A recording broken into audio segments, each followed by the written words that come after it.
to thank you all for creating time to attend this meeting. My name is Nanchang Nangwang, and I am the Executive Director of Settlement House Area Training Institute. On behalf of the Chairman of the Governing Body of Settlement House, I welcome you to today's edition and the continuation of the mediation skills training and certification. This is the last training for the year. We are hopeful that at the end of this training, you must have acquired the necessary skills and the ability to be able to navigate your way through mediation. If you look at the timetable on your platform, you will see that today we are going to be looking at a very important aspect, and that is negotiation skills. We will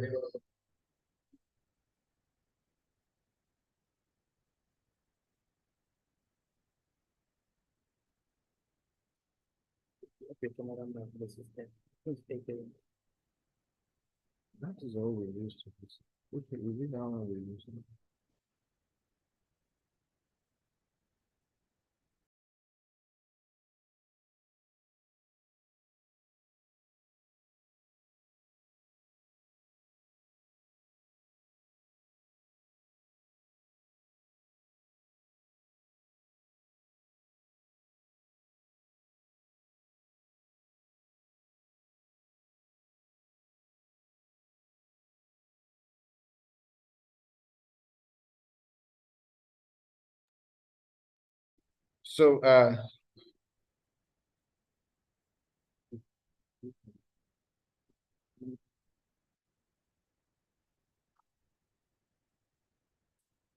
So thank you. So you can see what we are going to be looking at today is negotiation skills. So that we will catch up with our time. We have a lot to discuss. Negotiation is one of the important aspects of everything we do. You'll find it in all aspects of the mediation skills or the ADR spectrum. You know, at some points, even in arbitration, you see parties going back to say, let us see if we can settle this matter. And if they settle, they can actually prepare terms of settlement and file it before the mediator or the arbitrator and say adopt it as our and make it an award. Are we together? Are we together? Okay, so my name is Nanchang Nangwang. I am a dispute resolution specialist. I am a mediator, a certified teacher, an attorney mediator. I am a lot of things. I have certification in ADR from different institutions, and both within and outside Nigeria. I am a member of the Nigerian Institute of Chartered Arbitrators. I am also their faculty and one of their faculty members, the faculty member of the Nigerian Institute of Chartered Arbitrators. I am also a faculty member of Settlement House ADR Training Institute.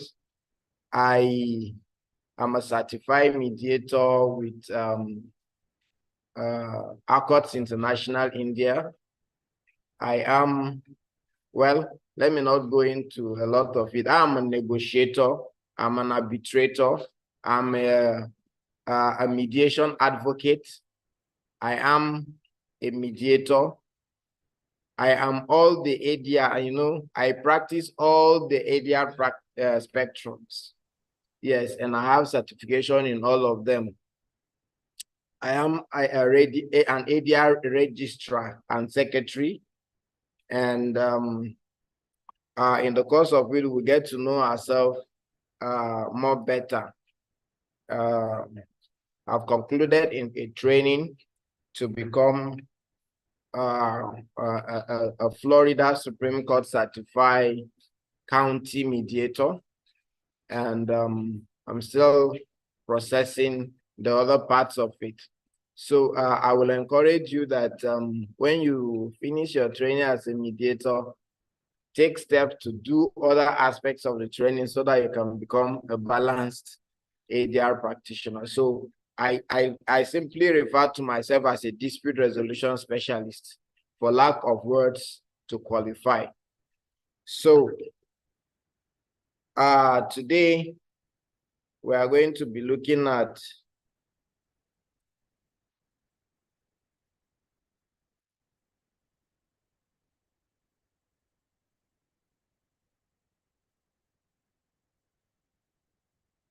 so we're going to be looking at negotiation skills.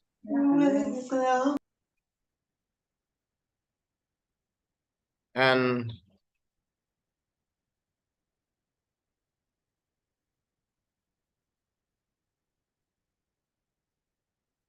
okay, so online participant, can you confirm if you can hear me? Yes, sir, we can hear you, sir.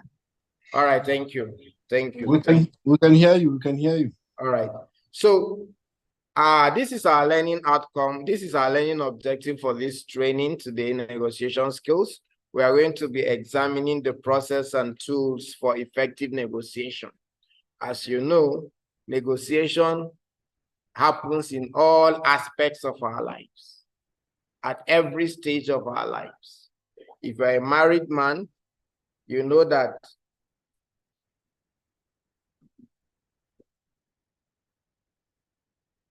maybe before you left home, you must have negotiated with your wife. You know, when they are asking for maybe food or one or two things, and then you do not have it at the moment, you say, my heart, my love, whatsoever you're calling her, you see, you know, let me just go and do this and this. Maybe later on we can talk and this and that, you know. And then you say, okay, but you know, you said you are going to do this thing this morning and all of those things, and then you begin. When you are here, before you come here this morning, if you enter transport, possibly you must have negotiated with them. If you drove, you must have also negotiated, because you will see some persons who may want to negotiate a corner, and then you'll be like, you want to be the one to take that, you want to take that corner first.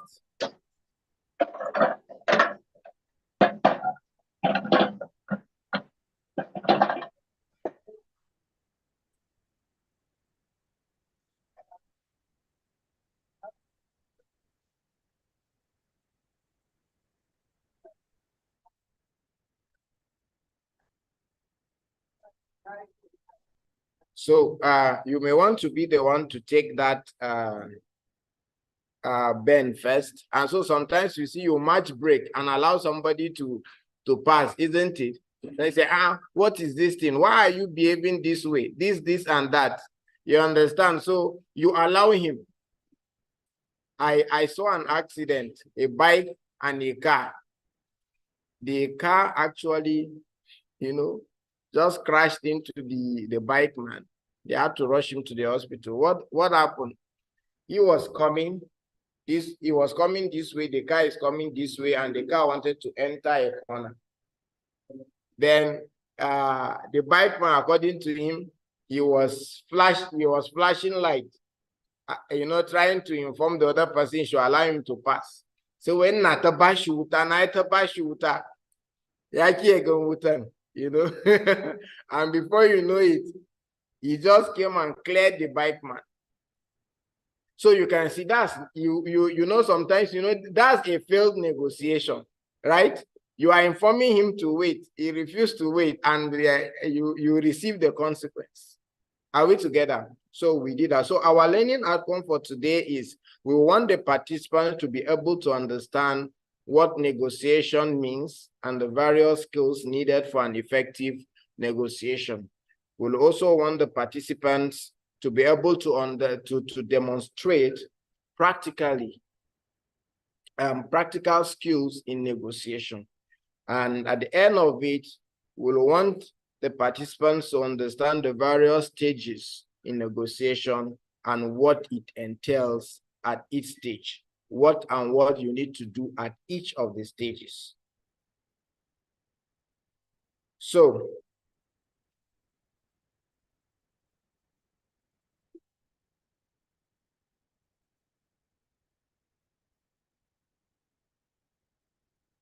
by way of introduction, which I've already done,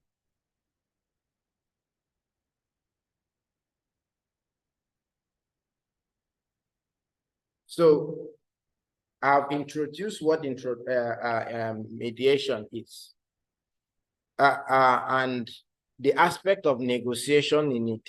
It cuts across all the area spectrums. In arbitration, negotiation basically, is between the parties involved in the conflict or the disputes. I hope you understand. It is when the negotiation between the parties fail, that is when you begin to look out for an option.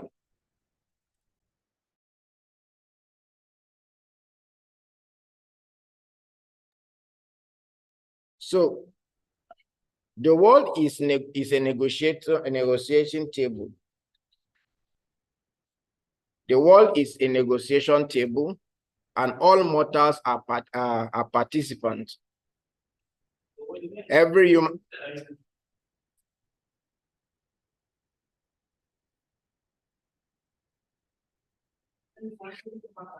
I know the issue is that as human beings interact with each other, the possibility of having conflict must be there, especially in a marital relationship. This person has been raised in a family and stayed for like 18, 20, 25 years, has his or her own opinion, concept, values, beliefs. And then here you are, you also grew up having the same different concept. Now you are coming together, and more so that you are going to be living in the same house. Maybe somebody likes sleeping till like 8 o'clock, 9 o'clock. Then all of a sudden you say you want to be waking the person up at a particular time. Those, as human beings interact, the possibility of conflict cannot be what? Avoided. So, to maintain prestige, freedom, wealth, justice, status, love, security, and recognition, we must learn to manage the curves to get what we want. Some people know better how to get what they want and where to get it. If you're a good negotiator, everything you do, you go to the market, you want to buy, they will tell you that the thing is 10,000 naira.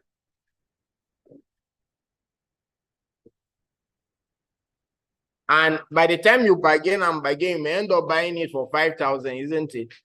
So it means that if you don't have these skills, you are going to suffer a lot. Why negotiation? The cruise of negotiation is to gain an outcome acceptable to all parties. The reason why you are discussing is that you are the parties involved, and you have the right to take a decision whether to your favor or against you, isn't it? So if let's say there is an accident, your car and another person's car had an accident, and then you begin to discuss, you are the cause of the accident, so you should repair my car. That's how you start talking and negotiating. They say, let's go to police station, and they haven't considered a lot of things. You say, see, I'm going to so place. If I go to police station, you start writing statement, you start doing this, you have to bail your car, you have to do this and that, and then you feel that I am the owner of the car, he is at fault, but I can let it go. And then it's okay, no problem, no problem. The person is even claiming that you are the one that is wrong, right? You negotiate your way and say, okay, sometimes you let go of some things. Sometimes you insist on some things. But the thing is that you need to come to an amicable, a common ground where everybody will say, okay, at this point, this is what we have decided.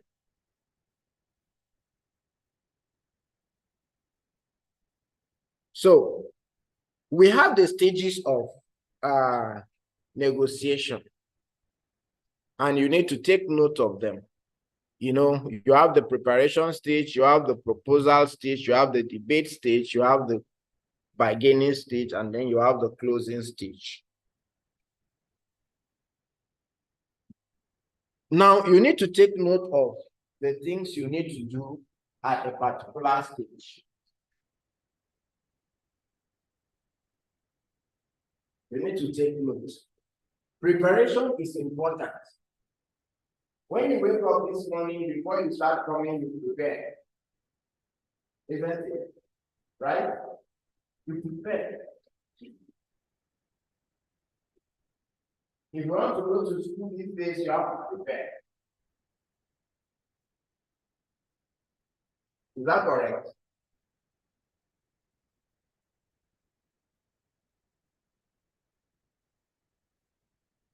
Everything you want to do in life, you need preparation. In fact, we were told that if you do not prepare, then you have prepared to fail. Is that correct? Is that correct? Yes, So sir. at this preparation stage, these are the things that you're supposed to do. You need to identify and clarify your objectives.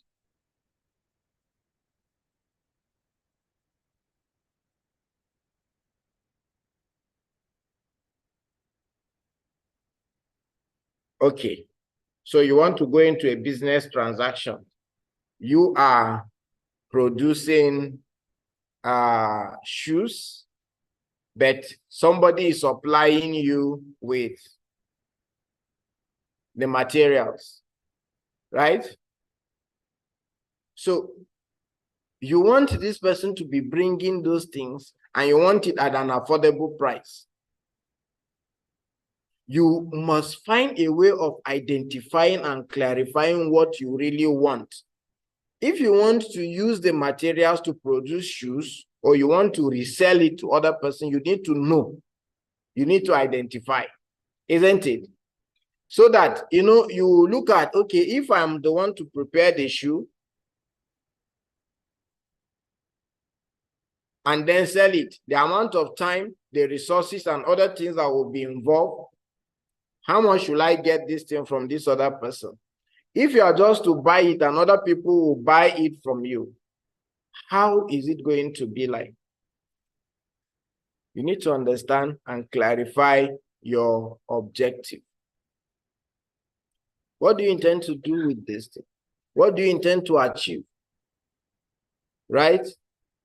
If you are doing a business, is your intention to make profit? Or your intention is you want to make sure that people around your vicinity are living comfortably?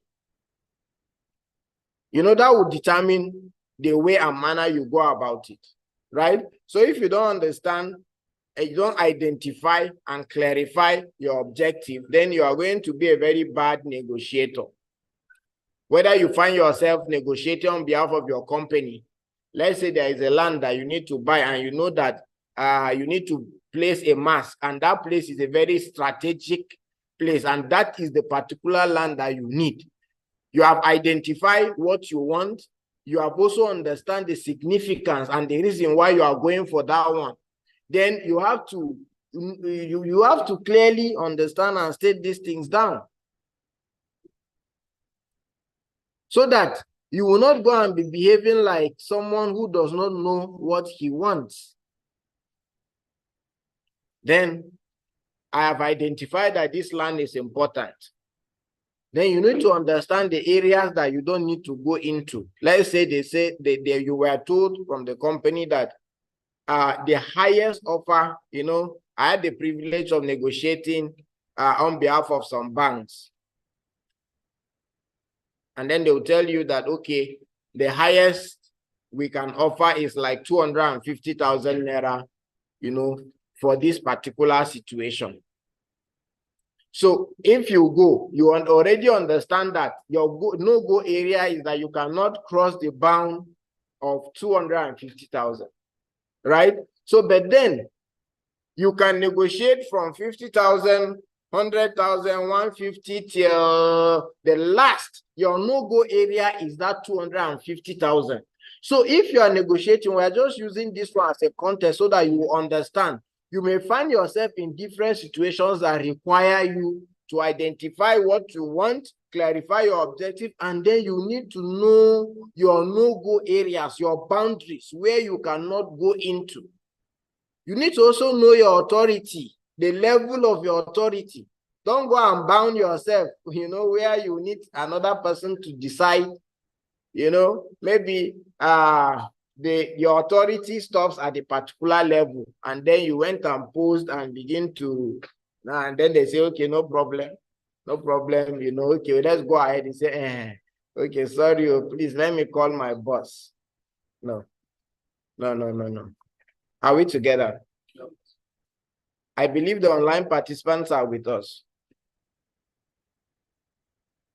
Now, you want to buy this land. What you need to do is you need to make research. Who is the owner of this company? Lawyers understand this thing now, isn't it? You want to know the strength and the weakness of the land. So you go and conduct a search and see, oh, they did not register with maybe it's owned by a company, but the company is not registered. The property is not also registered. There is no COO, but that they are the owner of the property. They only have sales agreement. You go before the local chiefs and the people around, they confirm that, yes, this person is the owner. You have made a little search, right? Because you want to buy it, and you don't want to buy something that will end up becoming a liability for your company or your client. So you need to research and find out information to support what your objective. Are we together? Don't mind me, the problem with teachers is that we want people to understand by all means. So I have to rush. I will have a lot to cover. So now, if you research and find out, you'll be able to see some of the weaknesses, the strength, because if you don't understand your opponent, you may not be able to negotiate with the person. So if you discover that the person is someone who is angry, is hot-tempered, in fact, we're going to look at personality types. By God's grace, the chairman of the governing body will take us that aspect. You have people who are just at little provocation, they flare up. They say, a passer,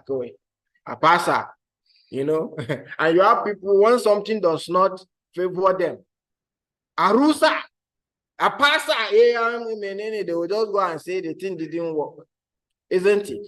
So you need to understand, you need to study, you need to find out from the other person. When you do some of this research, these are the things that will equip you under this preparation to know the type of person you are approaching. If it's the type that they say, once you come, if you dress in a particular way, you are in soup, and you didn't know, you went and dressed like that. Maybe the person you are seeing wants you to dress like Hajia, isn't it? And you went and dressed English wear. You just put the person off, isn't it? Or he wants you to dress corporate, and you went and dressed like this.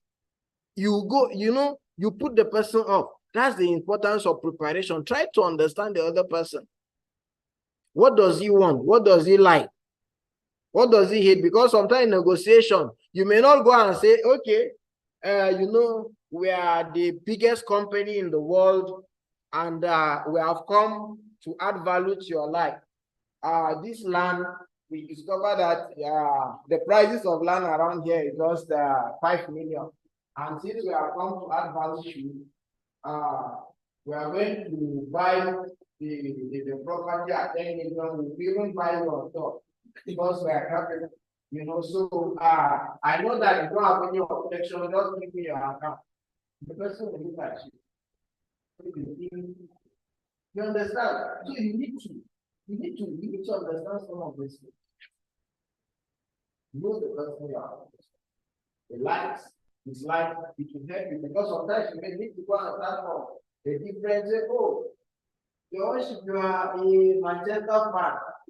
This we do people shake it that time. Because are you a Manchester fan and you are this and that? You know, these are all negotiation strategies. When you know, by the time you start talking to and you create friendship with the person, you create an atmosphere where you can just and talk. Up now, you know, this is your land and you know, I want to go there and I think this is going to add value to us so much in our conference. Seriously. Because you have established rapport and a friendship. They say, are you serious? You are even looking for somebody to buy you. You see, you are putting the information that ordinarily when you just go to the person that you want to buy, then you start calculating all the problems. See how you can add it on top, isn't it? But if you are just and you create a rapport, make sure you don't that day. Tomorrow you say, I saw one land around the they say it's pay or say yes. I wish you guys could dash and that and say, in this hard time, I'm even looking for money, I want to do this and that. Okay, can we schedule a meeting? I want to come and see you. Let's talk over it. Actually, we want to buy a land around that area, not really particularly that land, even though that is what you want. You understand? These things are strategies, and you need to understand it. You understand? As a mediator, you are the negotiator between the two parties. Sometimes you say, please, can you give me 5 minutes? Let me work with this one in the focus. You know, if you go and this and talk to this one in the focus, the middleman between them. Well, let us not. So study their case, right? You know, lawyers, we know, you know, these things, we understand it. You know that your client may have a case, but to establish that case may be very difficult for you, or you may not have what it takes to establish it. So you look at it and look for option for him. Are we together? So if you're able to know the strength and weakness of the case of the other party, also understand the strength and weakness of your own case, right? So that it will guide you like a map. Expose their weaknesses. Get background information. We have done all of these things. Location of the negotiation. You know, if you are going to do a negotiation between two companies, like footballers, they say there is home advantage. Is it true? They are playing in your hometown, so they should not come and spoil you in your house. I mean, you know, that kind of thing. So if you want to locate the place for negotiation, you need to negotiate. They say, okay, come to our company. They are in their company. They are still feeling they are in charge. Do you understand? So maybe you look for a neutral venue because of the issue of advantage.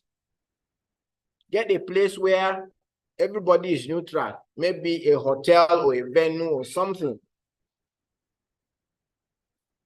especially away from where people have control.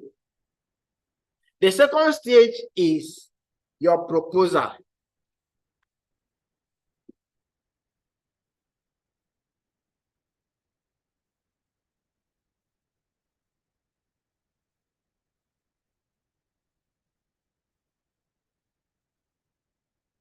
The proposal stage is a very important aspect.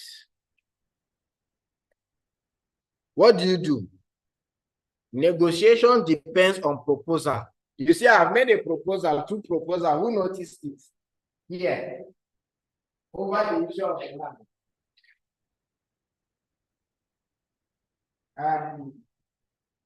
My sister, how are you? You know, I am one of the biggest lawyers in the seeing you trekking around. And you know, I have interest in you. And I feel I want to find you add value to your life. So, you know, what you do, why can't you come and meet me in my house? Let us make some arrangement on how we are going to get married. What do you think about that?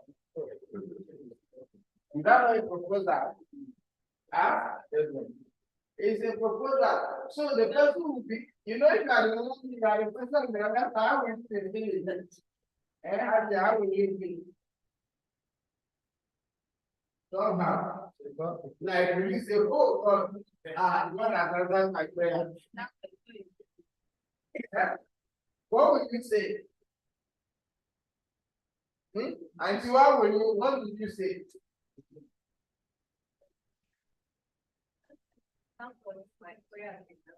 Oh, so you can see. For her to do is a prayer has been answered. So another person will be like, so it's not as if you even love me, sir. You just feel that I'm a miserable person and you are willing to help my life. Isn't it? Yeah, come to my house. Let's discuss on how to, you know, some girls will speak to, yes, they will speak. But somebody is like, you want me, and I want me to marry you, and this is what we are saying. So I'm so impressed. It is you that can add value. Do you know that the way you present something to somebody will even make the person to reject it, even though that thing will be last. Oh. The way you correct somebody, even if it's calling it a dish, you will say it's better I call it a dish than to take this correction. I've had somebody used to give this example. Somebody said, like, they say, well, I apologize to him. And I said, don't move on the back of this way. Yeah. Back at this way. But I said, if I don't move on that, you know, so is that kind of thing now? Is the person sorry at all? You know, so it's like, you know, at my I'm coming down to say sorry, and if you are not accepting the sorry, you know, that kind of thing. So it's a proposal. Sorry, it's a proposal. You have done something and you feel that it is not okay and you want to apologize. And when you apologize, I think that you are too big. You are even too big, you don't want to apologize. Isn't it? You are even insulting the person. You understand? So these are the things that you need to do. Your negotiation depends on your proposals. And when you are making proposal, you need to be confident. We had that when men want to go and propose to a woman, they used to be ridiculous. I think. Inexperience. Okay, inexperience.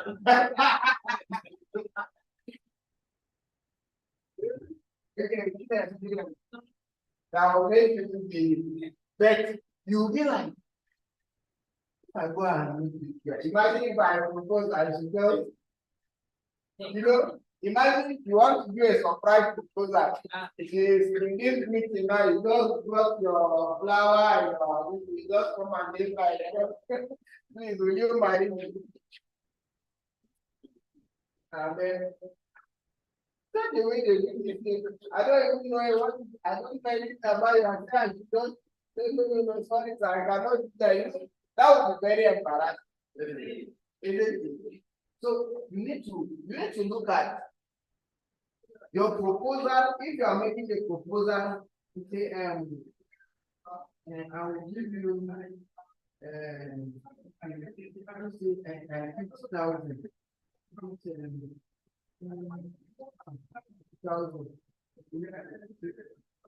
This person, is it that does he understand what he say, or does he even mean what he say, or is somebody manipulating or pressurizing him? I don't understand. But when you're making proposal, you have to be very clear, fluent, and confident. So that the person you're talking with will know that yes, this person is someone who I can relate to. If I come and you want to propose to a woman, and then you say, I don't know that I don't know for the marriage to get married, but you know, I actually want to marry you. You know, these are people, I don't know how, but you know, I'm actually a lot of people, I want to marry you. Do you think I will carry that kind of proposal? Yeah? You can't accept. Because the person is not even confident. You know, my father is a rich man. And I want to marry him. You know, I know my father can take care of us. There is no confidence because when you get married, because that you know, you want to take breakfast, so there is no money, send money. And that is not for us to figure out how many days you know, people want to see someone who is very confident, right? If you see people who are selling something, you see them with confidence and say, I want to do this movie, you need to test your blood. And I will sing them. I don't want to. You see, people they are so confident. Some of them do not even go to any school. Secondary school. They will come and tell you this event. Sometimes you want to give them trial because of the confidence they exhibit. Let me even try. Say, are you a doctor? How did you get to know this? How will you know that I need to attend of this? And you see them.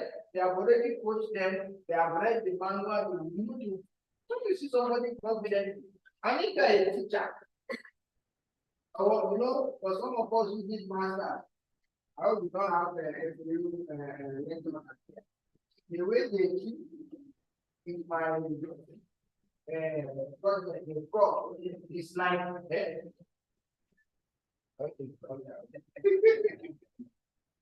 it's almost every page one just red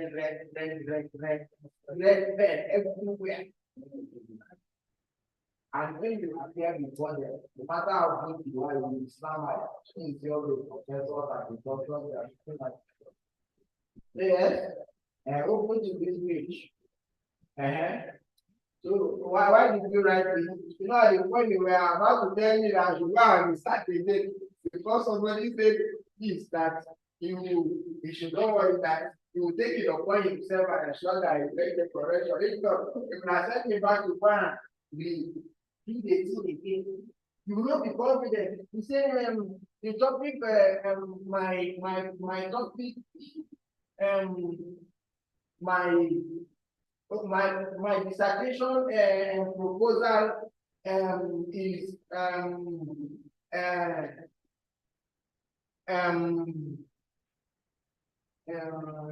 it is hey,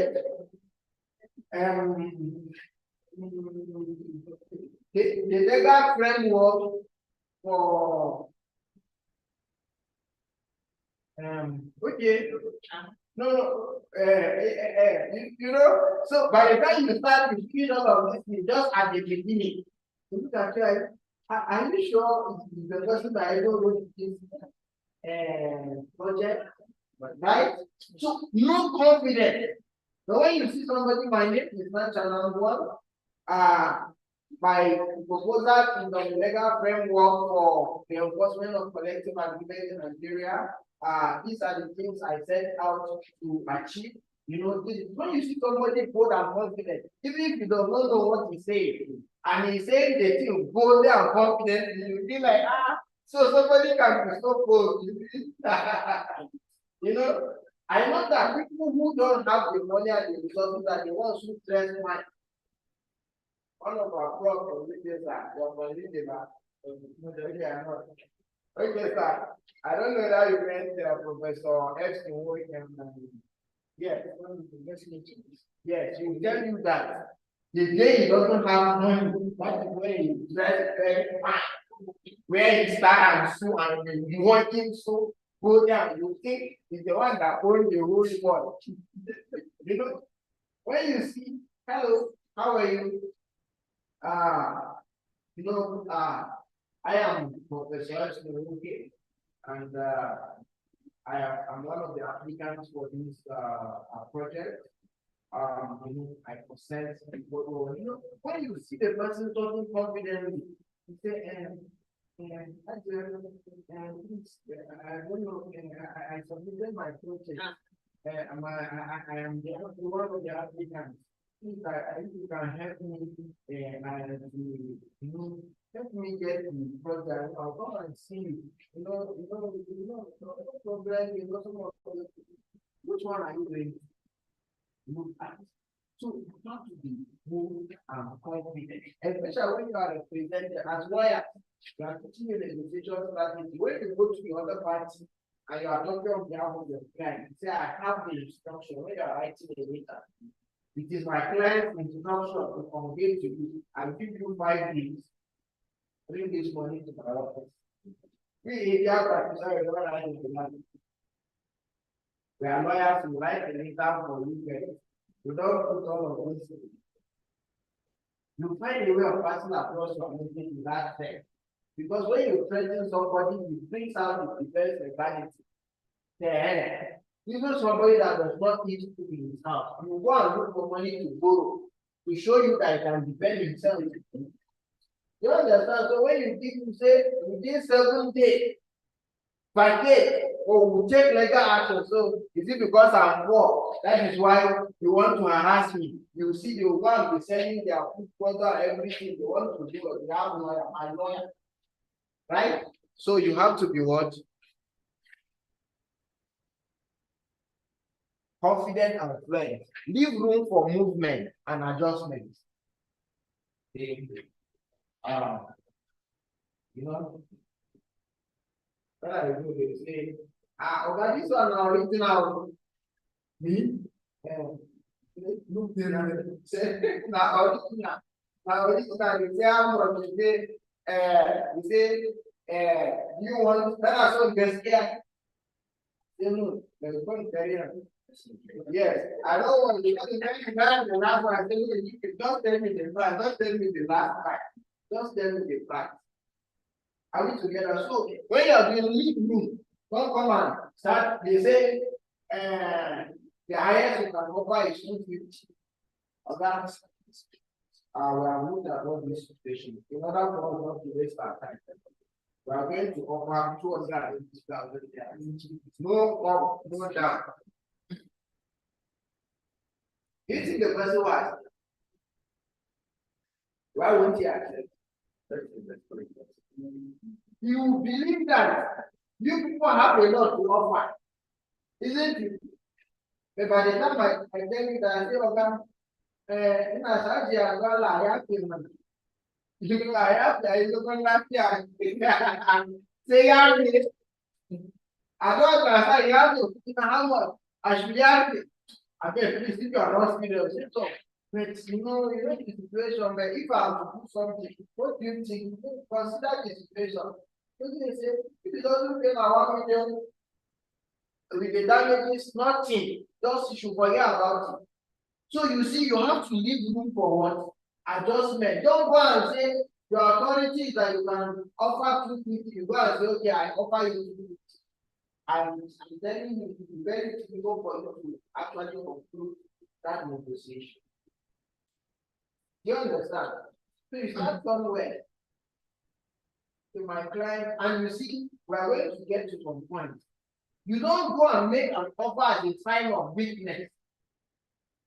You must train yourself and develop yourself through your preparation to be making this is not, and it must be a sign of concession, not a sign of defeat or weakness. We have to go to God or lose. That is why, if you are on the green, I had an opportunity of representing a bank in the matter. So, and when I look at the case, I feel these things can be sorted out. So, I now call the lawyer on the other side. I say I will initiate this no matter what, let me see if I can front out. Then, I said, okay, I was the one that called him. I proposed, they are asking for about 100, 250, no, for 250 there about this week. I will let's give you half of this amount. And let's just talk this in because I cannot, even if I'm going to pay from my pocket, it's better for me than to undergo a very rigorous trial. And the matter is not to be like for the I think I am ready to do that. And I say, talk to his guy, eventually they accepted. Then I said, okay, I even drafted the terms of settlement and sent out. Then I now said, you see, what we are going to do is, I have done all these things in the interest of settlement. What I want you to do is, when they adopt this year as consent judgment, I want you to be and utilize and get me the record of the proceeding. Then I will use that to see how I can get you the money we are doing. So no. That if you need it, you should apply for it and pay for it. I can't simply it maybe 1,000, 2,000 or something. I said, okay, if that's the case, it therefore means that if I give you that impression, it will pass across wrong message. That either we won't have to defend, we cannot defend ourselves, or something. And you feel that the moment you go and file a case against someone, the person will call you to let us negotiate. And this is settlement. You should have something to contribute, no matter how small. So when you do this and you want to apply for the record and you punish us with it, at least you have done something on your own part. But you say it is me that needs it. Even as I'm having established the fact that I need you to be able to get your money across to you. And if that is the case, let us move on. Let's go to first. Let us proceed. Right? So you must not make proposal as a sign of weakness. Everything like this case I just shared with you, everything I'm the one that is doing it. They are there is one weakness, so maybe that is why. You know, the person will just say, let's just forget about it. Let's just. Because you don't give only things to peace. You don't give something that is precious to someone who will not value it. I say, go and prove your case, you will defend it. I was the one that initiated, I called you, I made it the proposal, I drafted the thing. I was the one that convinced our client to say, please let us go with this thing. Then you go and apply for record of court and condition, say, I am the one that need it. So I should go and do it. And I'm not saying even within the jurisdiction. You can see the first thing, I don't think it's a good consideration. I'm not even within the jurisdiction. I will need to get somebody that will do all these things for me. Then you will not even consider it. So if you are making, I'm giving this example so that this thing will settle down in your mind, in your brain. When you find yourself in this situation, you don't make proposals in a position of weakness. It must always be a concession. It must always be I give, I take. Like I'm letting go something and giving something. Don't just give it just like that. Are we together? So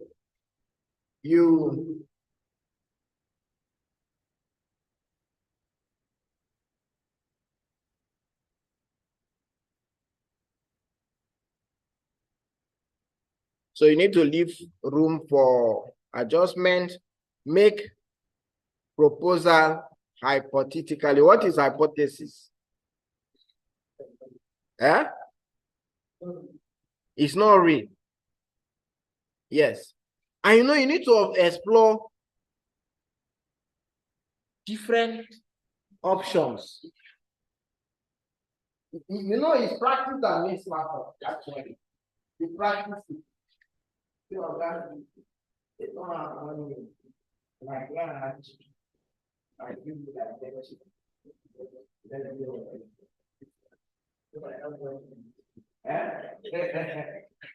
Please, let's take note because the reason why we are not even sending the manual, we have sent you will do your assessment. Your assessment is not going to be like an exam. We will give you 1 week to hear about. You are going to use what you have learned to answer the questions. And you are not supposed to consult anything. You are not going to even consult your material. You are going to consult what you have written or what you have written. We are more interested in what you have gained than researching the people. So please take notes, and if you can store all of them in your brain, that's fine. Hypothetically, you can make proposals assuming we do this. You know, it's not, I'm not saying you are going to create it. I mean, but you'll be able to see the what you can say I want to do. Yeah, so I am now telling the girl, I'm looking at me if I say I want to marry her. She made the way she looked at me, and she started me up and down. I said, "You are looking like where I look like." Like just maintain yourself. You gotta find your square right. You go. So you test the ground. And I'm doing I'm able to go to my plan and the offer you 1 million just for this 10 million. Okay, I just sit down and if you are not sit down and let's just follow this thing. Right? You know, so you have to make what? Proposal. Yes. Okay.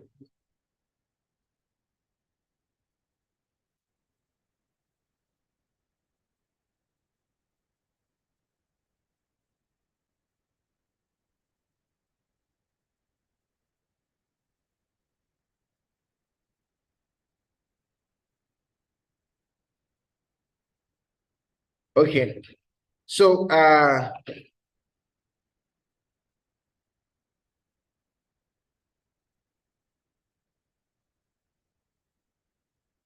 hope we are understanding anyway. Listen to the opposition. Sometimes you are not interested in what the person is telling you. Sometimes the person is not interested in what you are offering. He's interested in genuine acceptance of the problem and what you have done. And maybe an apology. The landlord took the land to the court, and at the end of the day, when they came to the area, so landlord was sorry, I don't in the condition, I'm very sorry, I will keep for this money to pay, you know, this and that. He said, yes, if you accept this, you wouldn't have been here. Yes, because maybe you are a tenant that has not paid rent and you are moving you are the boss. You know, the thing. So you have to consider, listen to the other person. If you don't listen, you don't know. Sometimes the person wants to be heard. A woman wants you to sit down and hear what she wants to tell you. Right? When you say that they watch you fall, they're watching you fall. They say, I'm hearing. So the duration was looking at me. Yeah. You say, how was it at you? You don't know. You know, they say, you know, the wish was there. I know this will be interpreted. And as you are saying to your seriously, you are like, let me go, you know. Say, sorry, no, don't continue. You be like, I can actually. I'm hearing the number. Go ahead. Yeah, look at. Let me continue with our work. You know, and you enter, you can see you are not listening to the other person. And so when you come and you feel you are a bigger, especially when you're in a position of authority and the person is an employee, and you feel you can just travel on the person. Like, you the man or employee that can terminate your appointment or something, you know, you look at the position of the authority. Are we together?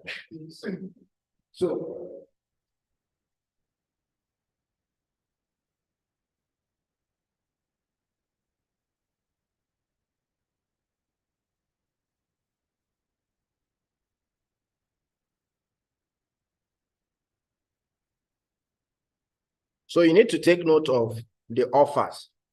Sometimes it ranges. If they say, okay, we agreed that on the issue of the rent, we are going to accept 10 million. Then on the issue of expenses we have made in filing our cases and the rest will take 2 million and the rest. You need to take note of all of these offer, because if you have opportunity to talk on them and you have not taken note of them, what will you be saying? You say, can you say again, remind me on that issue of cost, what did you say?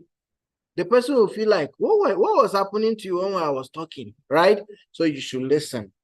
So we have the bargaining stage. This is where you do your negotiation, bring all the necessary things, make concession on small issues and details. You know, when the person say, okay, I'm going to, we have accepted to pay 10 million, right? You see, if you leave the stage at that point, you know, you have not achieved anything yet, because you have not discussed on how you are going to make the payment. Whether it is cash or check, and how long, when. So that will still be ambiguous, right? I know that we have judges, almost all of you are judges. Imagine if you give a ruling or you give a judgment, the defendant shall pay the sum of 1 million naira to the defendant. The defendant shall pay the sum of 1 million naira to who? The plaintiff. Full stop. You know, they will come back for interpretation. Abi? Yes. You didn't give the day and the time. When? Right? Or you say the defendant shall vacate the premises of the plaintiff. Full stop. Is that conclusive? They say yes. Lawyers will interpret it for you. You say yes. We say they will vacate, but do you know when? No, the court didn't say it because the court understood. Abi? So, you know, when you are negotiating, this person is talking, you are also talking. You have what you are offering, they are making offers, you are making counter offers, you are discussing, negotiating. Sometimes you need to understand the other person's position properly, acknowledge it before you can go into. So you see, I've explained the fact that when you are making a compromise, let it not be as if, you see, like that one. Even if, auntie, even if you are interested in that proposal and you accepted it at that point, you are going to face it in the marriage because you may be treated as trash, isn't it? But if you find a way of accepting without trying to remove those concepts from his mind that you are just moving around, you are just useless, you don't have anything, he is just the one that is coming to add value to you, then you are going to find it very difficult, or you are the one that influenced him to marry you. So, but if you are making compromise on something, let it not be as if you should find a way of putting it without like, hey, oh, Ashiakani, Naso, no problem, let's just accept it like that. They say, hey, so not true. But you should find a way of making compromise without what? Putting a losing face.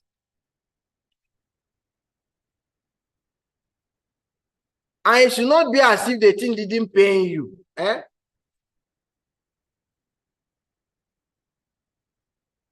That this thing I'm giving out is actually valuable to me. It's not as if they say they are sharing the house, I will give you the backyard. I will be in the main compound and say, you just accepted it just like that. Are we together? When you are making proposals, you may not go directly, just as I've told you already. Assumed proposal. Assuming my client is not able to pay within this year, but is going to pay you first in January 2024. Would that be okay? But if you say, my client cannot pay you this year, but is going to pay you in January, what's the difference? You notice the difference? Say, sir, I understand the situation. You know, because of this, assuming my client is unable to make payment within this year, but you can start making payment the first month of the year 2024. What do you think about it? This is one proposal, right? And then you said, you know, my client cannot make any payment here, but they will pay you in January. What's the difference? The first one is 9, and while the other one is which I also demonstrating compliance. You can see the other one is good. Somebody, because of that weakness, still God forbid. If he's not going to pay me this year, let heaven come down. Right? So you can see, if you are not experienced and you don't possess the expertise as a negotiator, you can actually make your clients. Are we together? So I make a Zoom proposal, like assuming. So don't concede. Now, if I can going to pay, but I'm going to pay in January, you know that we have been an exchange. You deserve the money I will pay you, but I received this extension of this month in exchange for the payment, right? So don't just give or concede unless you want receive something in exchange. That is what will help the person know that even what you are giving is valuable to you and it's like a lot. You will understand.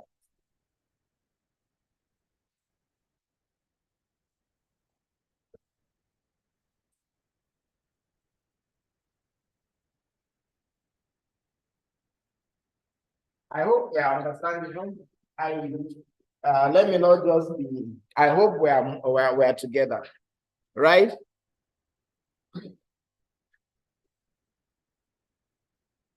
Do you have any question at this stage?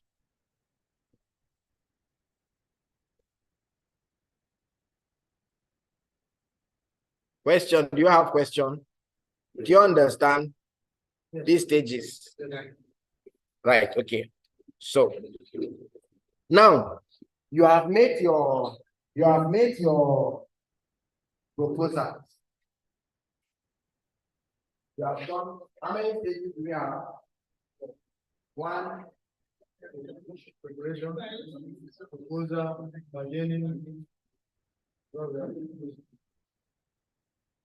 So when you are closing, now the person has accepted to pay 20,000 naira, right? When you are closing, don't leave anything. That is the point to dot the I's, put the comma, the full stop, just the T, cross the T, and the rest of them. Right? So you are taking note. On this one, we are going to pay so. On this one, we are going to pay so. And so you know, okay, now we need to bring all these things that are made into what? All the parts you have agreed. The person say, I'm not going to disturb you. I'm not going to take the matter before you pay. I'm going to allow you peaceful possession. So you have to document all that you have agreed. If you are not sure, it's the time to clarify. If I get you correctly, my client is going to have an uninterrupted period of what? 6 months before if I came, I am not going to disturb him or harass him or embarrass him. Isn't it? He's going to pay you 10,000 naira first month and 10,000 naira the second month. Isn't it? You know, so you are closing so that you don't leave anything out. Everything that you have discussed and agreed upon, make sure you record it. Then confirm terms. Confirm the terms. If you are not clear, verify. Is this what you mean? Is this, are we on the same page? What the person has here is what they have, because if it goes to communicate something different, and if you communicate something different, Like you're going to learn during some of the session that if somebody say, you summarize as a beginning, right? Summarize or replace. Do you mean, if I get it correctly, are you saying that what is more important to you is the apology more than the money, right? You want to understand what the person is saying. Are we together? Then define words to avoid ambiguity. So, I what's the name? Adiza. Muhammad Adiza. Are you married? Okay. Are you married? Are you married? If I just want to say I am not doesn't love me as a mediator, say how many people that you don't know what she means by love? Ask her when you mean he doesn't love you, when you say he doesn't love me, what do you mean? You tell him that I look at something like that, one you don't mind and say and check a link. Oh, now for 3 months, he didn't buy me check a link. That is the definition of love. So if you just say no and you use your own interpretation of this to interpret that situation, then you will. You see, it takes care of my children to pay their school fees, and all of a sudden you are changed. That is the definition of love. So you need to understand what she means. So that is the time to define every word to avoid ambiguity. Like if I just say I am gay, what do you think you will think? I'm married to a man. You see, that is the general opinion. But if you check your dictionary, I'm gay means I'm happy. You know, that is the thing. So you need to understand the context. What the in fact in the English dictionary you have one meaning, you have the first meaning, the second meaning, the third meaning, and fourth meaning. Right? So you need to find which one. Are we together? Are we together? Huh?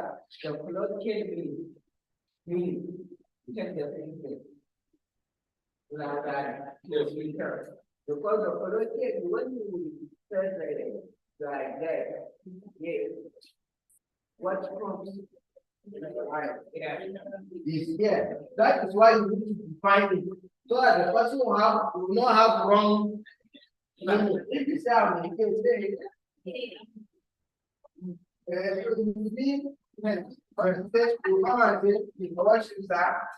be careful because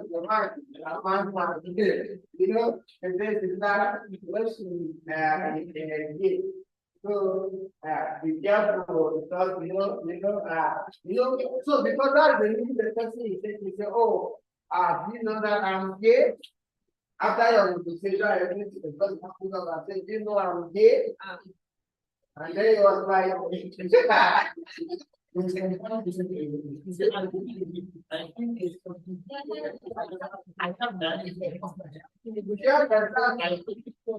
happens during the negotiation, please ensure that you find out what that thing means. Right? All right. So, do we have any question?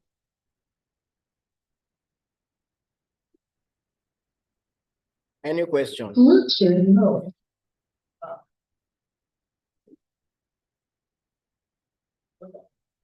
Yes. Who is speaking?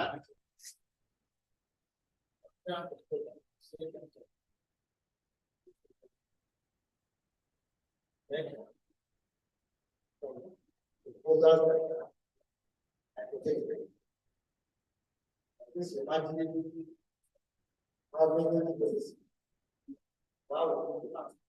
that will fit a particular situation. How many?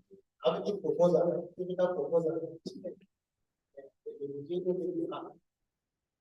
able to align diagrams. Let me just look at story or story. What do you want it? Only several things. The company talks that you need to do some research to know lifestyle of the need, whether you have capacity or how you are going. We discover that the man never had up 100,000 discount. So we decided that if you are up his passport, maybe the passport will know how to get the information that is member address where you are living. When they approach the passport uses policies. I said, okay. Assuming you have code, they are told that they have won 300 kilometers. What will you do? Remember, I said, passport, I'll give you 10%. The amount. Because passport knew that it was the use to defended.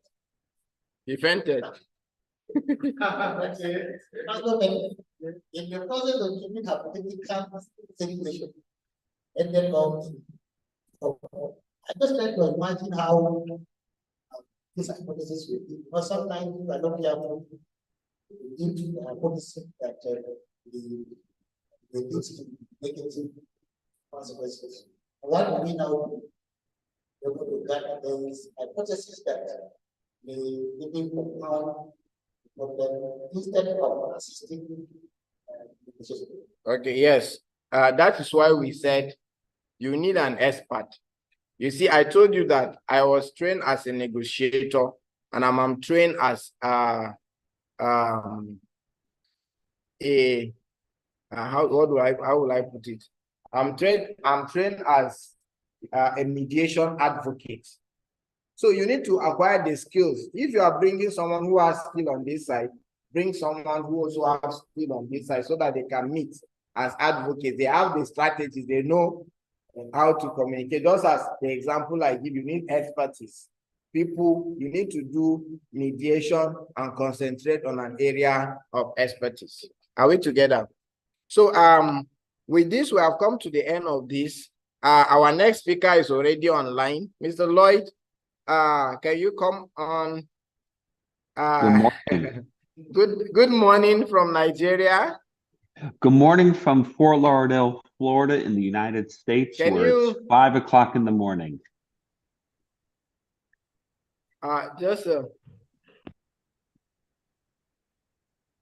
Okay, we want to ensure that the audience are hearing you.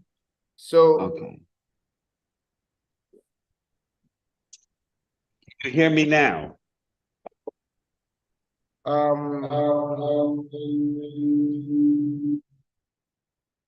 Can you say something? Can you speak again? Can you speak again?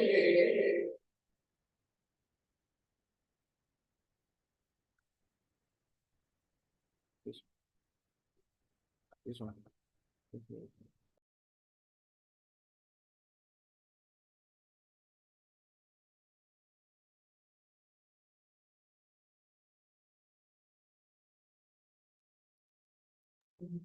Can you speak?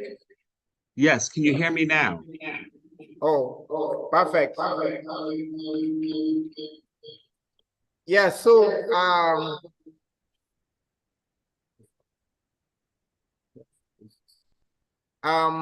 it is my pleasure to introduce you to one of our mentors.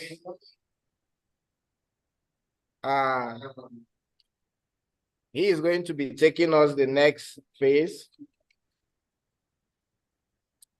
He's going to be taking us the next class. And, you know, we are looking at the main thing. That's in your timetable. What do you have? What do you have? Huh? Stages is on the group. Processes and stages of mediation, and then your opening statements, right? That's what is going to be taking us. So, Mr. Lloyd Anita is, I know you can hear me clearly, right, Mr. Lloyd? What was that? You can hear me? I can hear you, yes. Perfect. So, Mr. Lloyd is a lawyer and mediator of high repute. He is practicing in Florida, United States of America. He has a law firm, as well as he practices as a mediator and a trainer. In fact, he is the president, one house. In fact, he's the president of Mediation Training Academy in Florida, United States. And he has been training all over the world. And we are actually privileged and honored to have him take these courses. He's one of the certified trainers. We are going to send you his profile on the training group. He trains for Florida Supreme Court, certified county mediation, and all the mediation, you know, that you do in Florida, among other places. And he's very passionate about mediation. And I believe that you are going to tap from his knowledge, his expertise, and his experience. He has been doing this mediation for many years. He has a lot of experience to share with us, and I'm happy that he is the one taking this session, because the processes and stages in mediation is one of the most important aspects of the mediation. And we are happy that we have someone who is experienced in that field. In fact, just as I told you, he is the president of Mediation Training Academy. So you are in good hands. Please take notes, put down questions you want to ask, and you have the opportunity to do that. With this, may I hand over the mic to Mr. Lloyd Romita. You have the floor. Thank you, Nan Chang. It's a pleasure being here with everyone on Zoom and those of you who are in person in the building. Again, I'm Lloyd Cometer. I'm from South Florida, Fort Lauderdale area in Florida, the United States of America. It's now 5 o'clock in the morning, so I'm happy to start my day with all of you. Just out of curiosity, how many people are in the audience right now that are in the program, approximately? So, okay, presently we have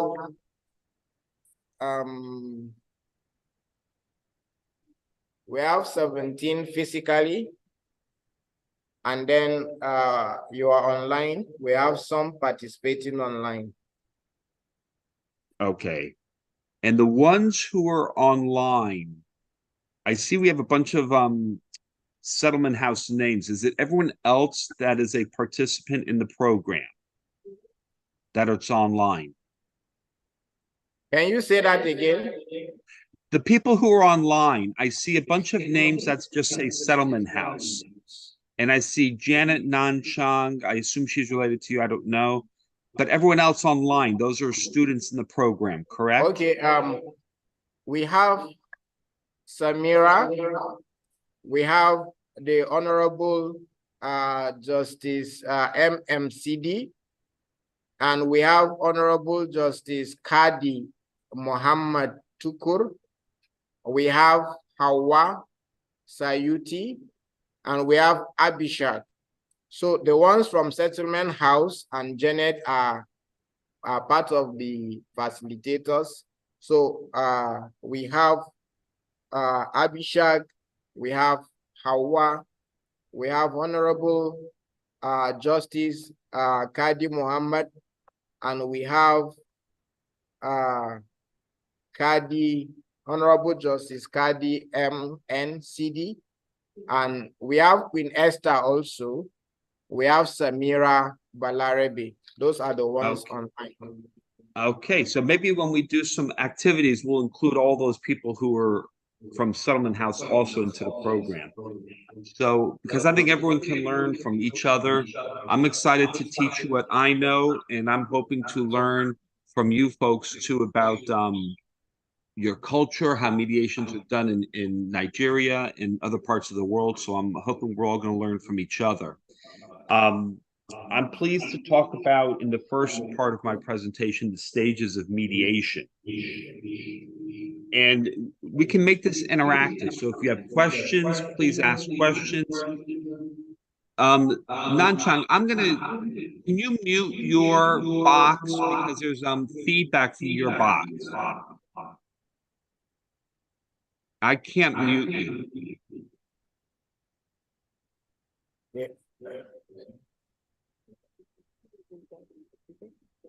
Yes, I can hear you clearly, so the mic is off.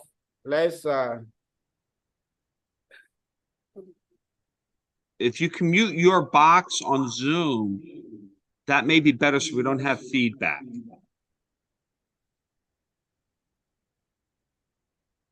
And these are some of the things that we're gonna.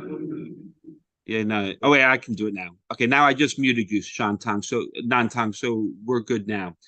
What I'm talking about now is technology issues, and on Zoom we're always many of the mediations, at least in the United States, are being done on Zoom, and you always have these technology issues. People can't log in, they can't hear each other in the beginning, and those are some of the things that we're always going to be dealing with as mediators.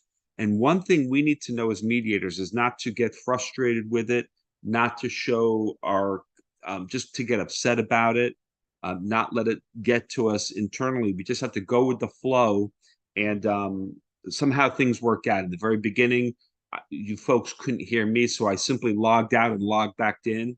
That may not be the most technologically way to fix it, but that's what worked for me. And then I was able to mute Nanchang, so we're all good now. And then we just go with the flow. So what I started to say is I'm pleased to be here. I'm hoping that you'll learn from me. I'm hoping that I'll learn from you. We're going to make this interactive. So if you have questions on Zoom, you can do your raise the hand, or you can just put it in the chat. And I pretty much frequently look at the chat boxes. Anyone in the audience in person, I may not be able to see you all. So you need to jump, holler, and shout, and then I'll be able to recognize you if I don't see you with a hand up. Again, thank you, Nanchang, for having me here. I've been training for several years now. I've been a mediator for many, many years now. I train students throughout the world, but mostly in Florida, in the United States. And I'm always pleased to be a mentor to new students. I tell my students, once you're my student, you're always my student. So feel free to reach out to me on LinkedIn or on email. I don't know if Nanchang will give you my email or whatever, but I'm happy to be here, happy to answer questions. So if you have any questions during my presentation, please ask. We're talking about the stages of mediation. And what I want to do first is show you a short video of the different stages of mediation. And let me go into screen share. So give me 1 second.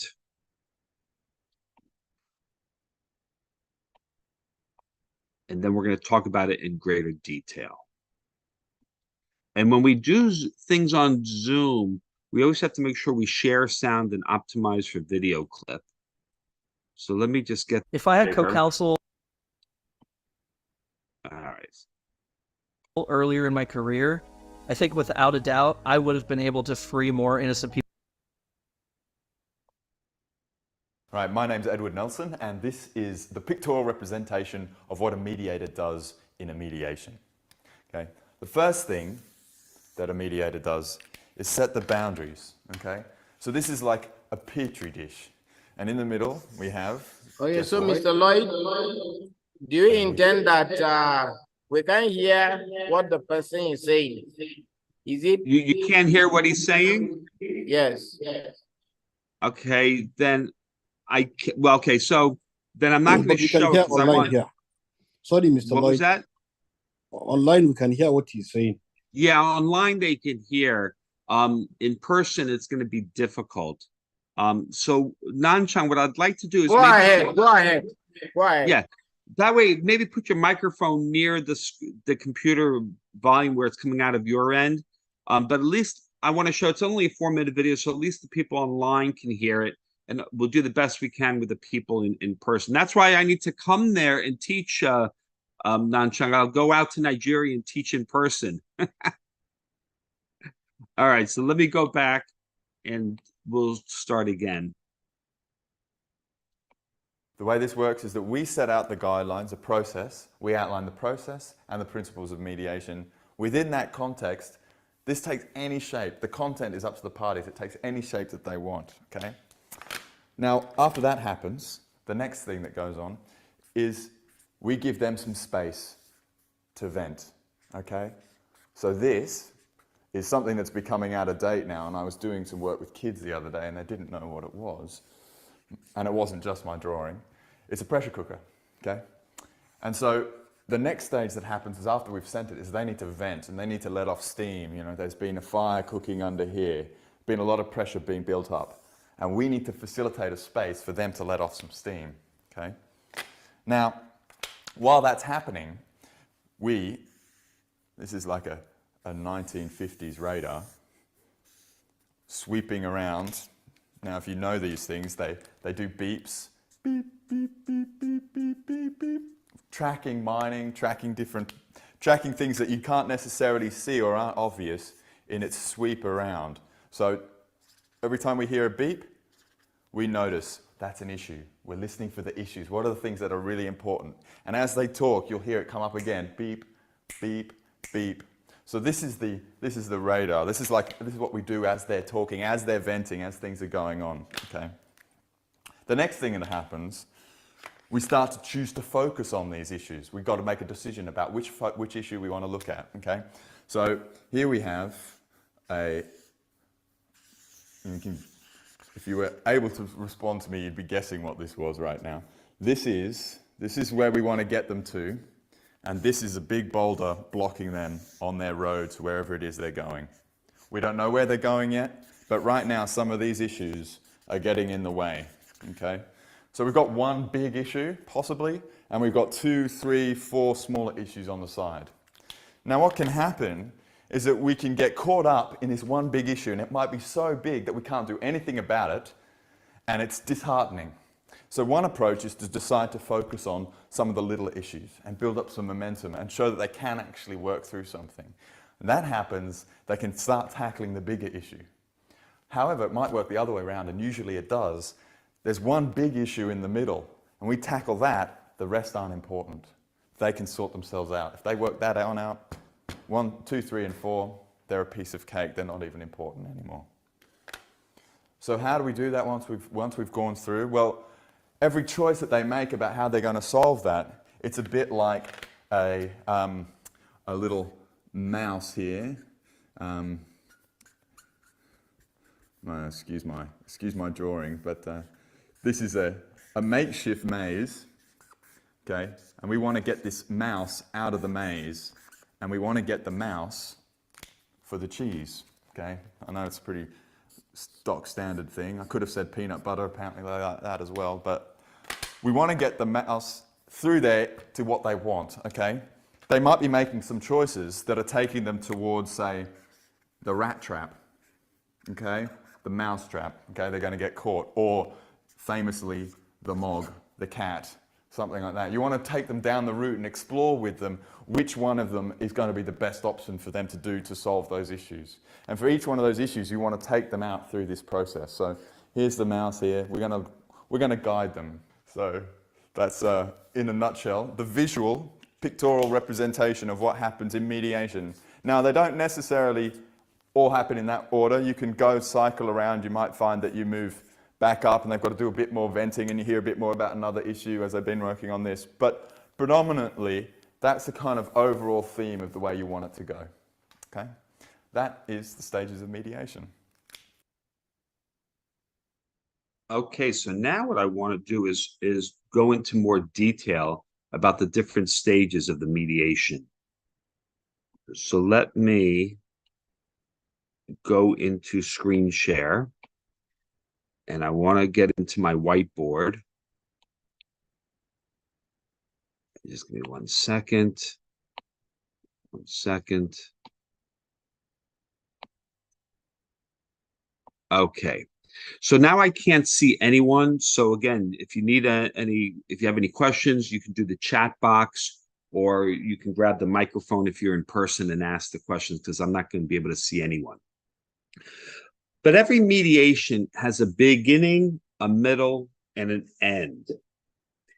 And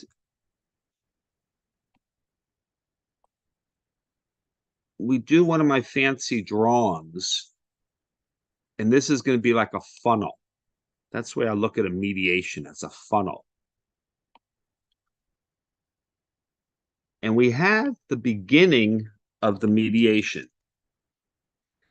And in the beginning of the mediation, maybe someone called you up or went to your office or your mediation office and started talking about the case, or maybe someone called you up on the phone or sent you an email or a text message or some sort of communication, started talking about the case.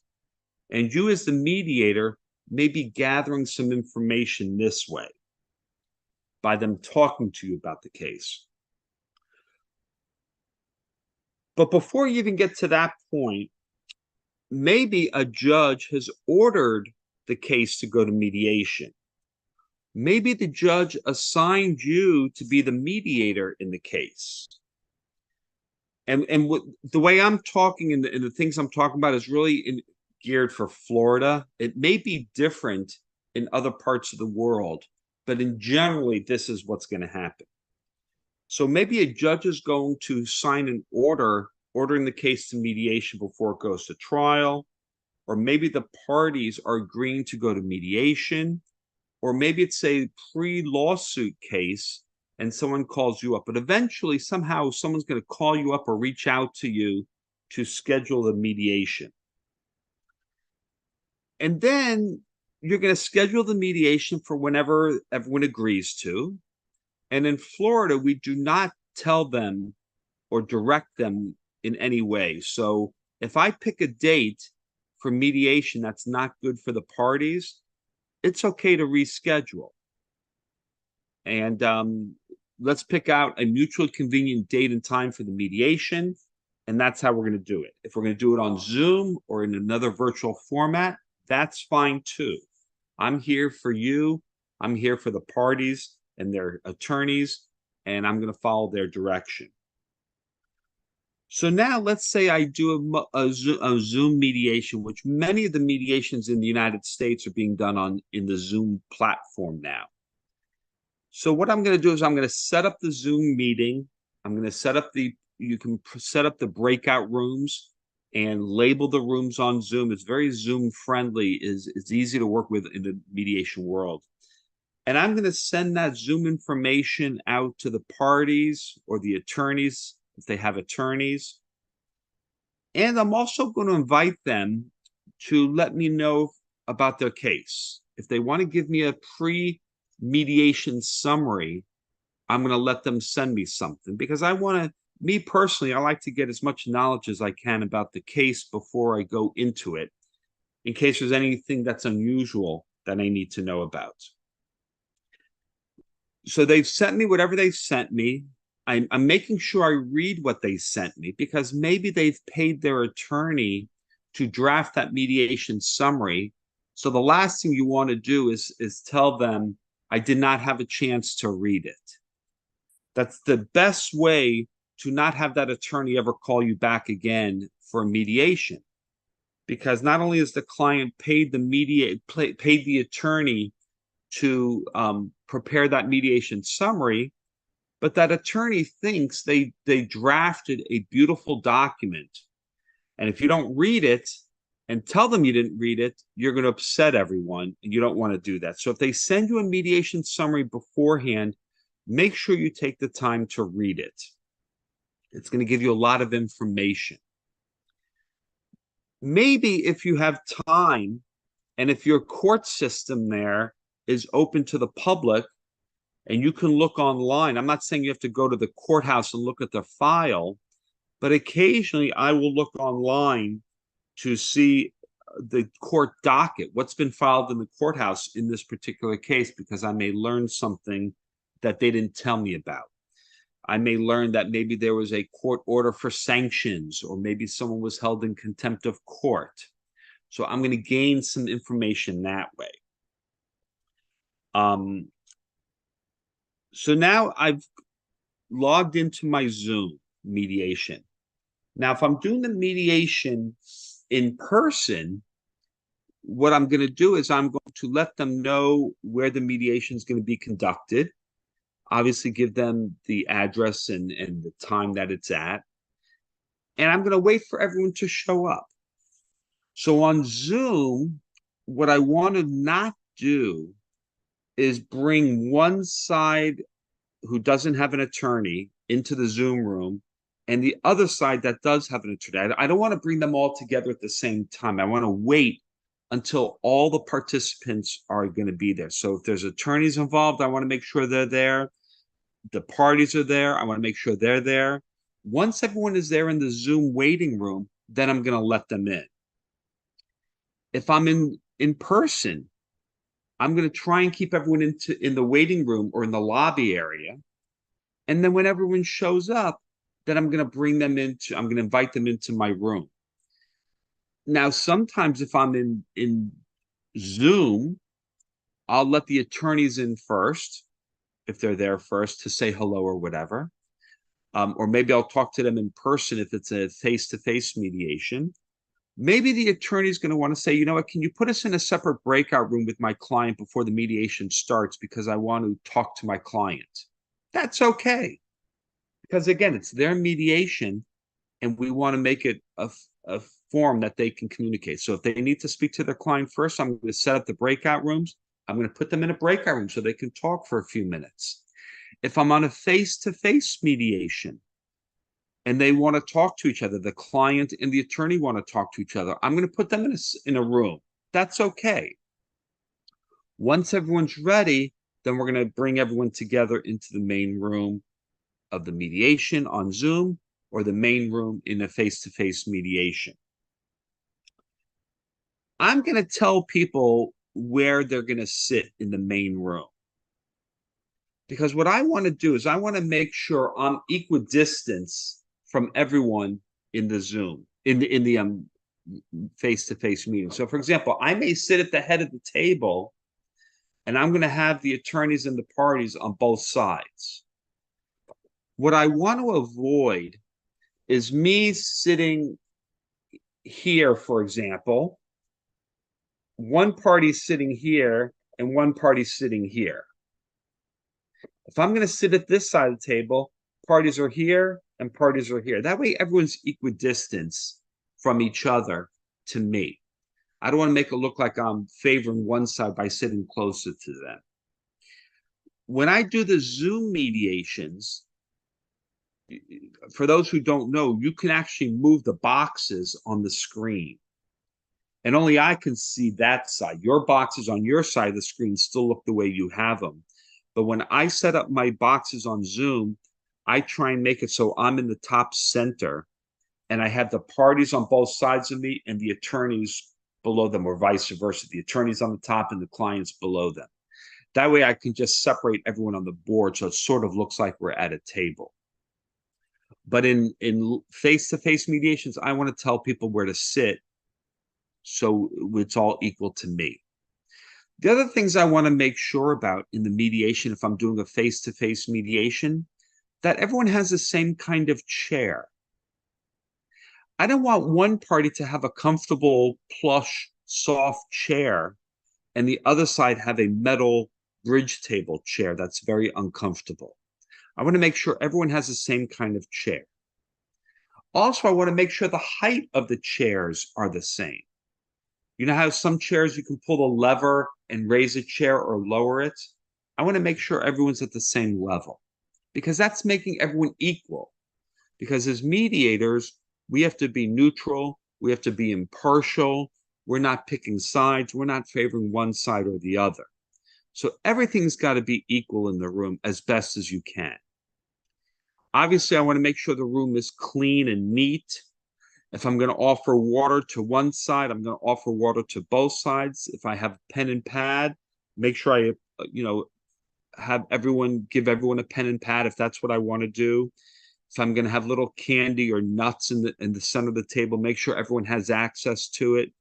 In the age of COVID, COVID is still out there. And if I'm doing an in-person Zoom, spread people around so they don't have to be right on top of each other if that's what they want to do.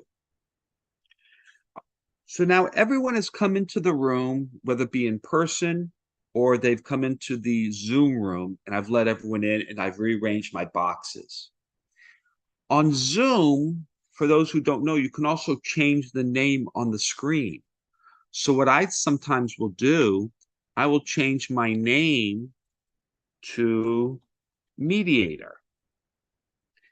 And maybe I'm going to change Janet Nanchang's name.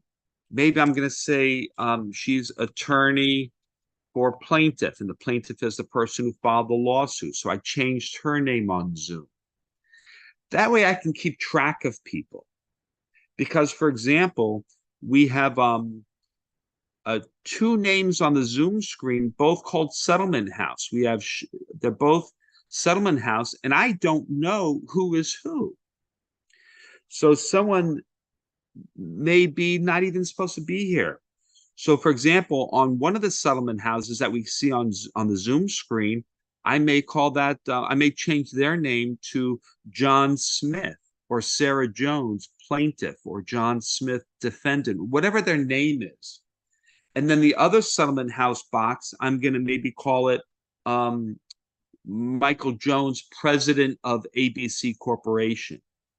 That way I can keep track of who is on the Zoom screen. Now, I also want to make sure who's in the room. So what I'm going to do is the first thing I'm going to do on my piece of paper, because as a mediator, I'm taking notes.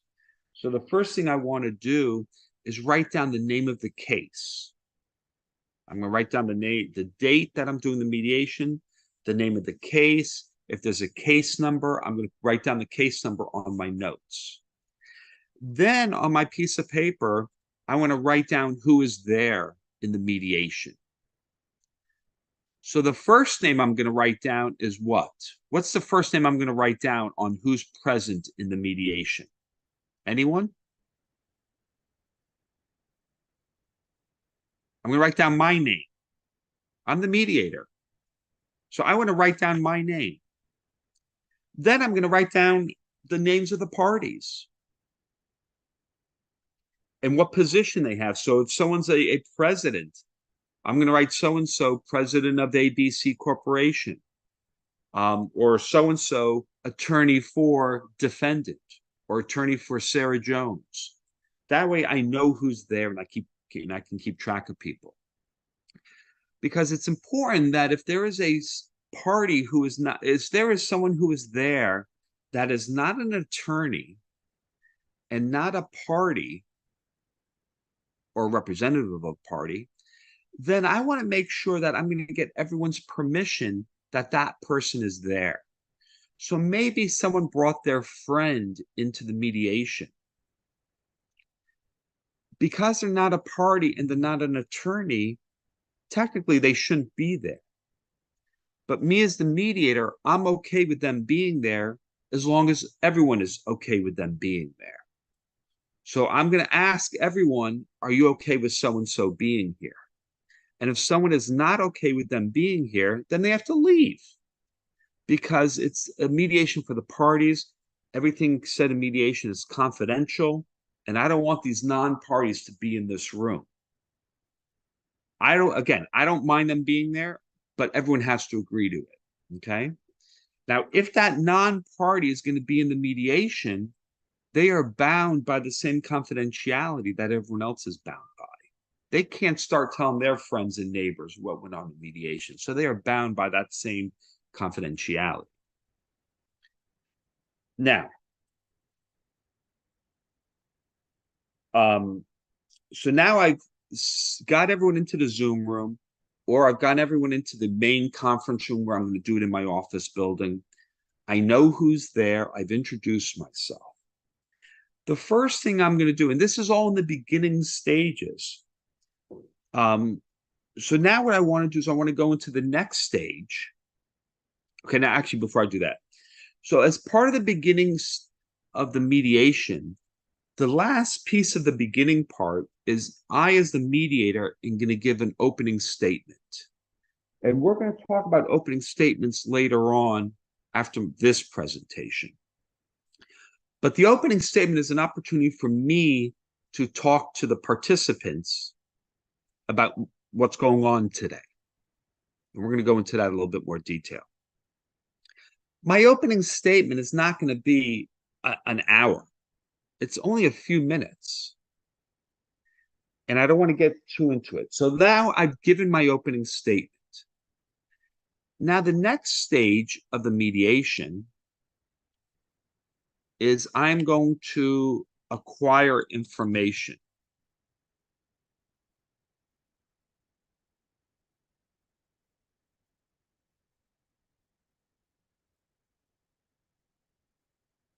Okay, so I'm acquiring information. Now, I may have acquired information when they first reached out to me and to schedule, and they may have told me some information about the case, but that's fine. But in general, the next stage is the acquiring the information stage. And the way I acquire information is I'm going to give an opportunity for the attorneys to tell me what they want to tell me about their case. Now, if there's no attorney there, I'm going to let the party tell me what they want to tell me. If there's an attorney involved, what I don't want to do is ask the parties if they want to add anything to the mediation while everyone is in the same room. And the reason I don't want to do that is because maybe the attorney has already instructed their client not to say anything while the other side is in the room, because we don't know what that party is going to say. Also, the client is paying the attorney to represent them, so let them represent them the way they need to represent them. Now, that may change later on in the stages of mediation, which I'll talk about.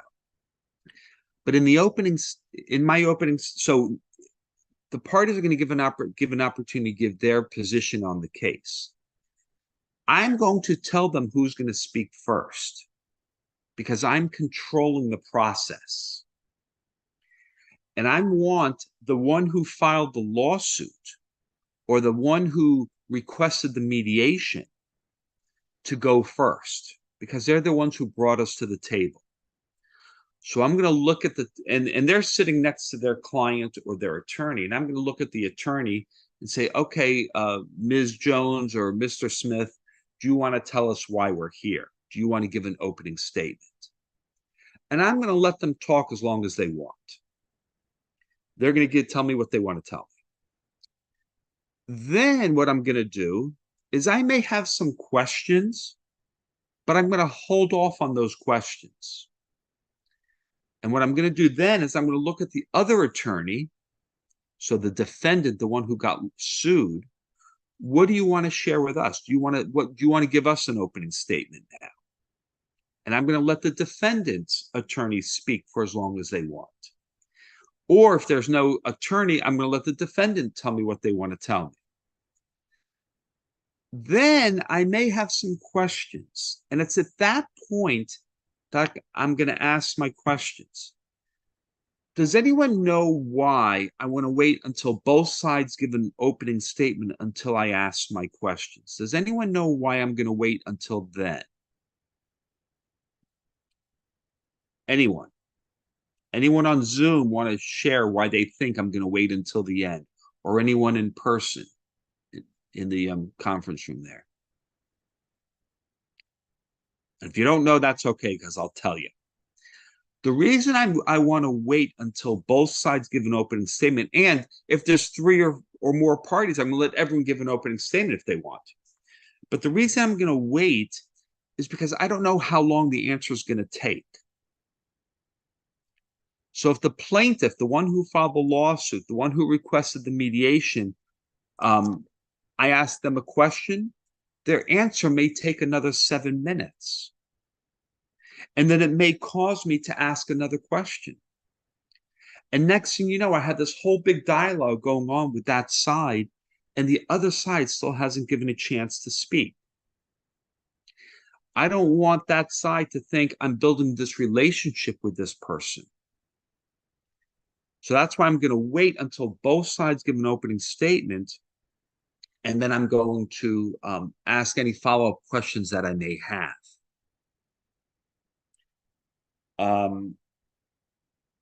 Now, sometimes the parties hate each other so much, or there's injunctions against each other, or maybe it's a divorce case and the husband and the wife can't be in the same room with each other.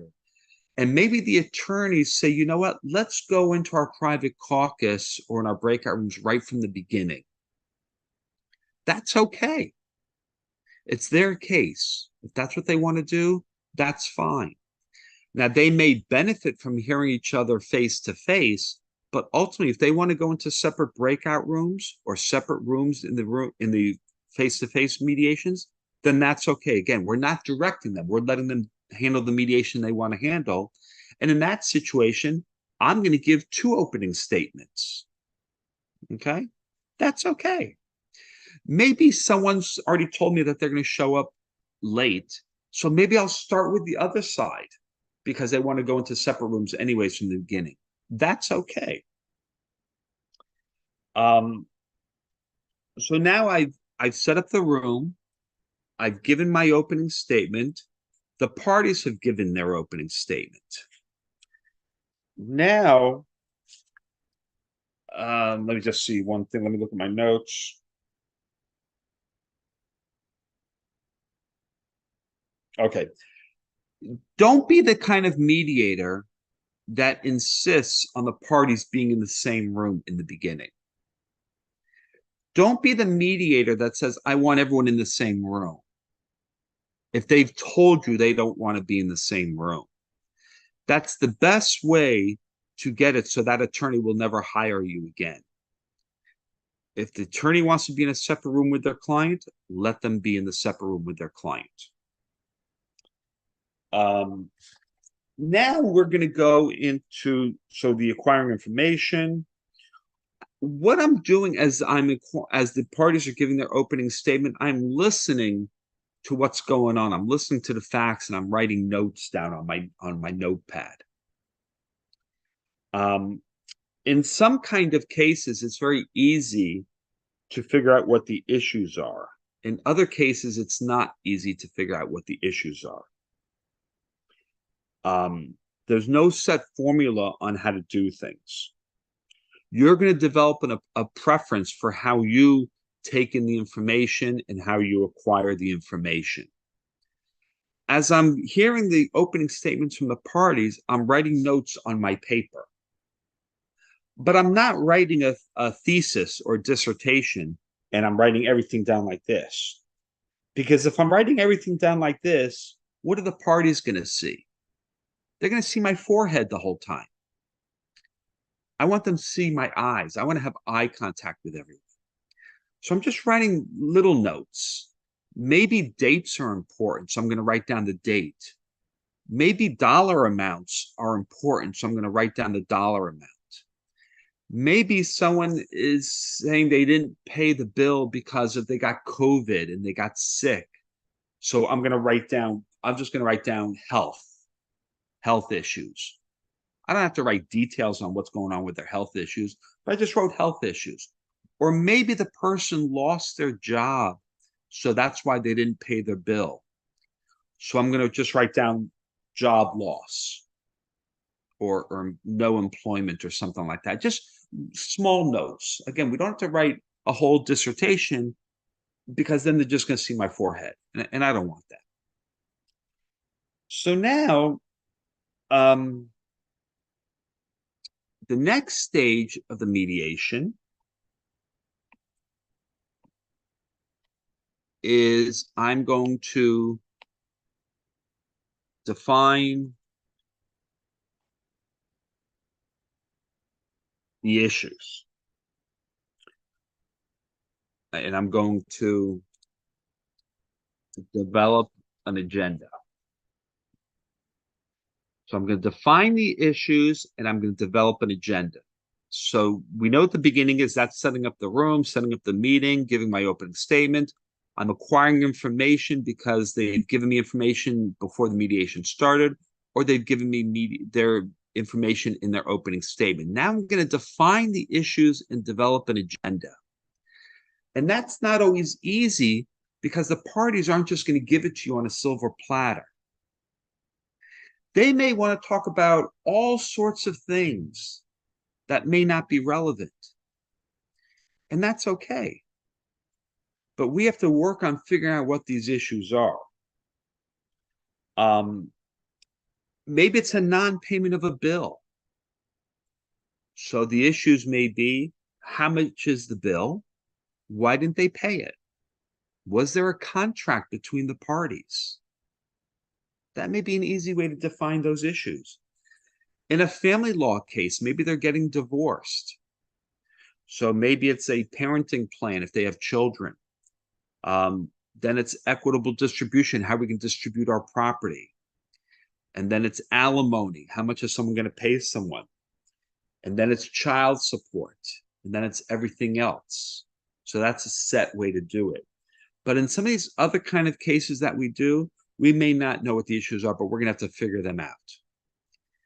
Figure out what is the salient points that the people have an issue with.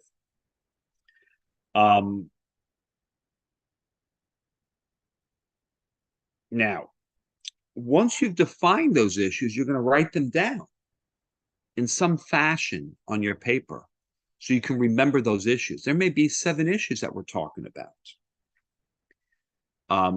Then you're going to be developing an agenda. What are we going to talk about today in the mediation? Are we going to talk about the big issue first that's holding everyone up? And then we'll be able to get through that issue. Everything else just falls into place, the little baby issues.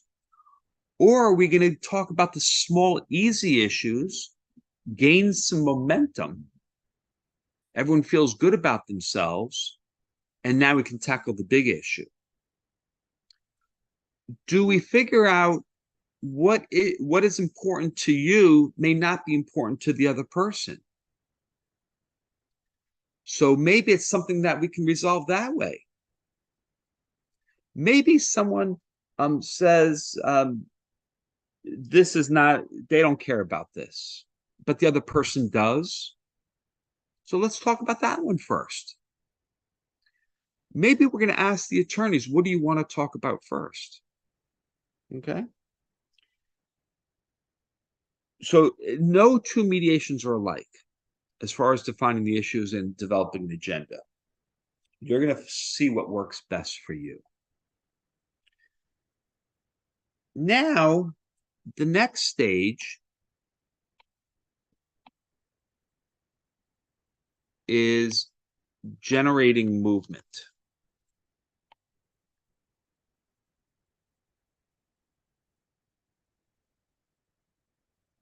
So we've started the mediation. Everyone gave their opening statement. We're figuring out what the issues are, what we want to talk about today. How do we want to handle today's mediation? Now the next stage is generating movement. And when we generate movement, we're using our persuasive techniques. When we're generating movement, we may be using the caucus, those separate sessions, or in Zoom, the breakout rooms. Because we may want to do these generating movement. It looks like I lost, Nanchang, it looks like I lost everyone in person. So you may want to try and reset that up, but at least everyone on Zoom, you can still hear me. Let's just wait a second or two to see if the live people are coming back on. Give us 1 second. Nan Chang, can you hear me? Janet Nan Chang, can you hear me? I can hear you. Okay, just want to make sure you're there. You go. All right. I didn't, you folks who are in person in the purple chairs, you didn't miss anything. I was waiting for you to log back on. So now I'm generating movement either in a separate breakout room on Zoom or in a separate caucus, which is a separate room in a face-to-face mediation. So when I do my face-to-face mediations, I want to make sure I have at least 3 rooms. And I would suggest even 4 rooms. And on Zoom, when I set up my breakout rooms, I want to have more rooms than I need. And I'm going to tell you why in a second. But I'm going to use my persuasive techniques as I'm generating movement. That's how I'm going to generate movement. And what I'm going to do is if I want to call out someone or call out someone's position or question their facts, I'm going to do that in a private caucus. Maybe someone told me in their written summary that they gave me before the mediation started something different than what they told me in their opening statement. I don't want to question them in front of the other side because now I'm giving information to the other side and they're listening and they're saying, ooh, that's something good. They're lying here or they're lying there. And so I'm going to use that in court and stuff. So I'm going to take them into a separate room. Okay, it looks like we lost the in-person people again. So let's just wait. Nan Chang, if you can hear me, we lost your in-person, the people in the place there off of Zoom. They got logged off. While we're waiting for them to log back in, does anyone have any questions? All right, let me look at the chat. See if there's any questions there. Okay. Nan Chang, can you reconnect your people in person? Ahead. Yeah, we're here. Go Perfect. ahead. And this is okay because as we're doing Zoom mediations, we have these technology issues, and you know what? We don't let it get upset. So we just deal with it, and somehow we get it all working up again. So generating movement. I'm not going to call someone out in front of the other side because I don't want to feed any information to that other side. So if I want to question your facts, I'm going to blame myself for it in a way. Because if I start questioning you, it's like I'm calling you a liar. I don't want to do that. So maybe I'm going to say something to the effect, help me understand something. I was reading your, and again, this is in the private caucus. I was reading your summary and you told me A, B, and C, and I heard you say in your opening statement today, X, Y, and Z. Help me understand where I'm missing something. I'm not able to connect the dots, for example. If you want to question someone's theory, maybe you understand the case. Maybe you're an attorney and you understand what's going on in the case and you know what the law is. You're not going to tell them what the law is because we're mediators, not lawyers. So I'm not going to instruct them on what the law is, but maybe I have experience in the law. So I'm going to question them. You know, I understand them. Tell me about, I remember reading about some case several years ago. How does that affect this case? Or do you think that has any impact on your case? And again, I'm doing that in a private session. I don't want to compromise anyone's position in front of the other side. Also, what I don't want to do is embarrass the attorney in front of their client. So maybe I'm going to take the attorney into a separate room and ask them about their theory or something. Or maybe you think the attorney committed malpractice or did something completely wrong. You're going to question that attorney not in front of their client, because that's another good way to get an attorney not to hire you again as the mediator. If you embarrass that attorney in front of their client, they're never going to hire you again. Now, when I'm on Zoom, so when I'm doing a persuasive technique in person, I don't know how it is in Nigeria or where you do your mediations, but in some places in the United States, we start off in a conference room and there's a whole wall of glass window. I don't want to just go on the other side of the window. Even though they can't hear me in the room, they can still see me. The reason I don't want to go onto the other side of the glass window is because some people they talk with their hands, they get angry with their faces, and people in the room can see that. So I want to make sure I go into a separate room where they can't see me or hear me. And if that means going on the other side of the building, that's where I'm going to go. When I'm on Zoom, when I go into the breakout rooms, I want to remind them or tell them that it's just us here. It's just you, me, your attorney, and the other side cannot see us and they cannot hear us. That way they feel comfortable with us. Let me see what else I want to talk about with generating movement. Any questions so far? Okay. Everything we do generates movement. Things we say, the way we dress. There was an attorney, there's a mediator down in Miami, Florida, United States. I've never met her. I don't know her name, but I've told this story before. The way she mediates, or the parties she mediates for, are the high dollar cases, like the sports agents, the sports figures, people from the Miami Dolphins, the Florida Marlins baseball team, the people who have a lot of money. And she does like the models and the actors and the actresses. And she only does family mediation. So she only does divorce.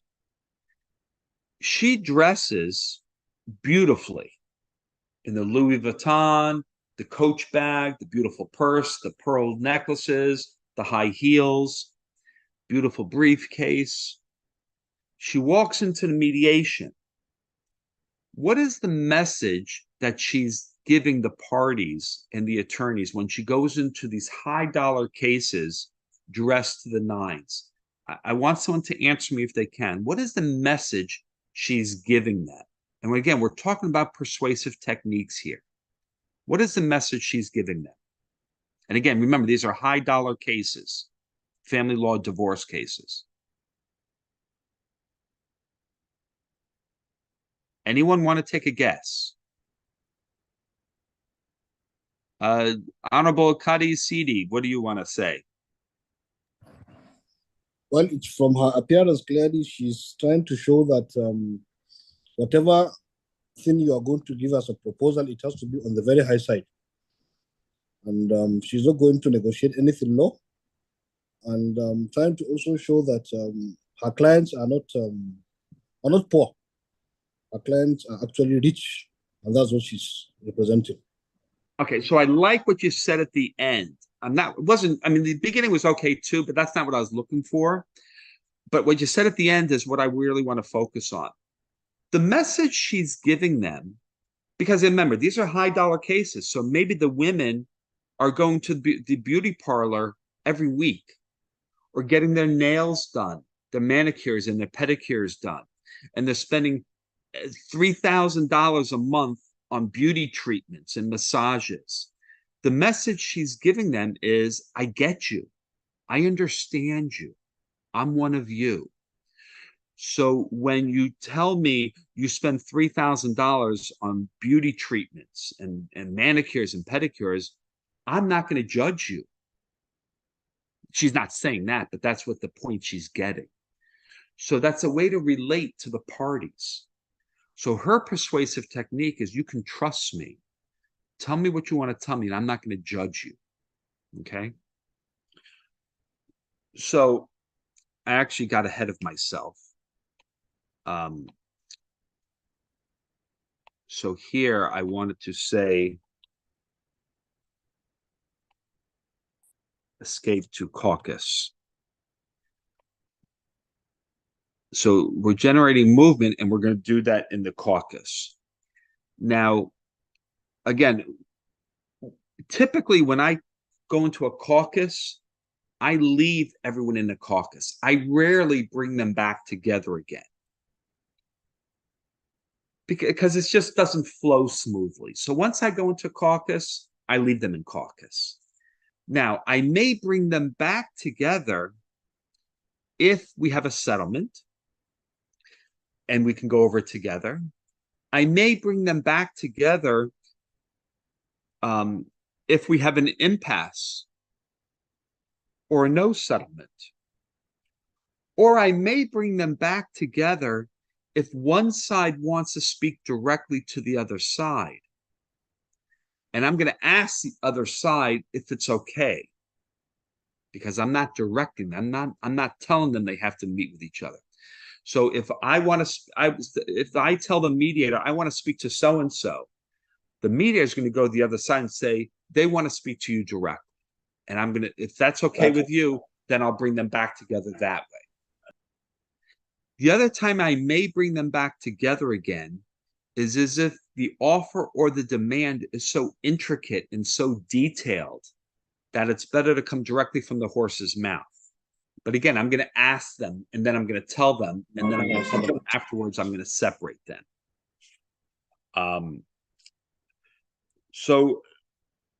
But if I'm in the caucus, the other reasons I'm going to caucus is if I want to talk about offers and demands. I want to do that in a private session so we can talk about it. Talk about different ways we can try and settle the case. And those should be done in private in the caucus. Now, it's not so, now I may have to spend a lot of time with one party and not as much time with the other party, because I may need to use more persuasive techniques with one side. That's okay. I may spend 20 minutes with you and 10 minutes with the other party. That's okay. But what I think is important is that if I spend time with you, I want to spend time with the other party. Even if I have nothing to say to the other party, they may have something to say to me. And that's why I want to give everyone equal opportunity. So if I'm going to this breakout room, I want to go to this breakout room. But again, the amount of time may not necessarily be equal.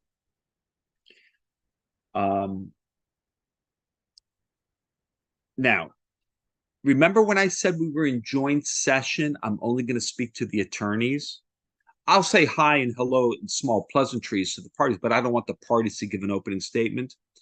When I'm in the private caucus, I feel more at liberty to talk to the client directly. But I'm going to get the attorney's permission. Maybe the attorney doesn't want me to speak to their client. Maybe the attorney thinks the client can't speak or doesn't know anything about the case. So you're always going to ask the attorney, is it okay if I ask your client some questions? Maybe you know the attorney and you already know that it's okay to ask the client questions, and that's okay. But when I'm in a private caucus or in the private breakout room, I feel more at liberty to speak to the client face to face with the attorney there. Now, the other thing I want to do is when I leave the caucus room, or if I leave the breakout room, I want to confirm with them, is there anything we discussed here you do not want me to discuss with the other side? And then, because of confidentiality, I'm not going to disclose that to the other side. I'm going to honor their right of confidentiality. So I always want to confirm what can and I cannot discuss with the other side. And I think it's important that when I leave each caucus or each breakout room, I ask them that question. Is there anything we discussed here you do not want me to discuss with the other side? And then make sure you don't discuss it with the other side if they tell you something.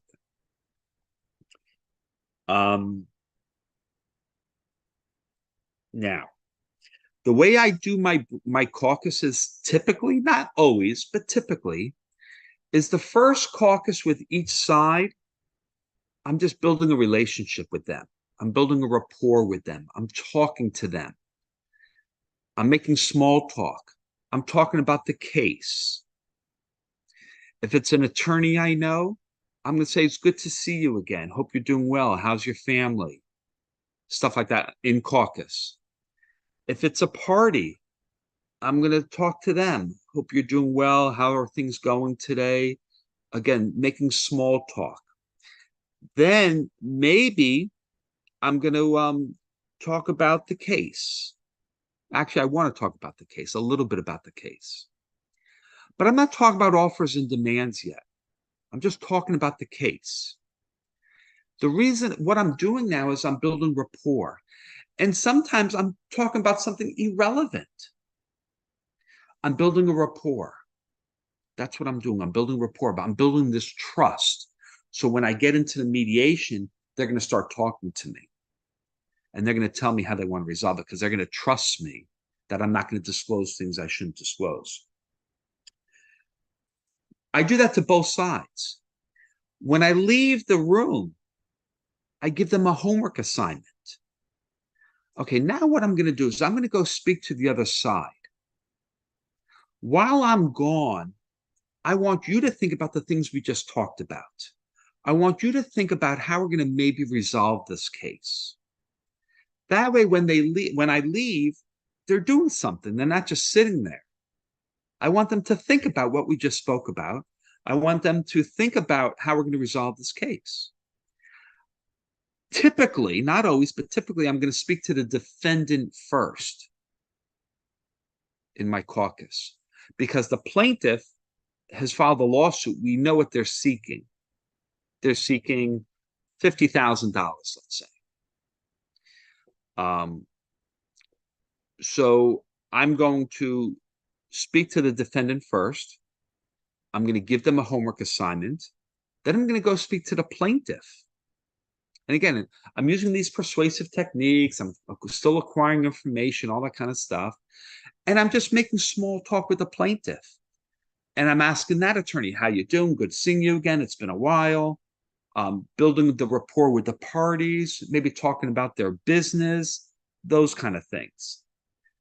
And then when I leave them, I give them a homework assignment. I want you to think about the things that we just spoke about. And again, before I leave each room, I'm confirming, is there anything we discuss you do not want me to discuss with the other side? These initial breakout rooms, these initial caucuses may take 10, 15 minutes. That's okay. Now I'm going to go back to the defendant's room, and that's when I'm going to try and get some offers and demands going.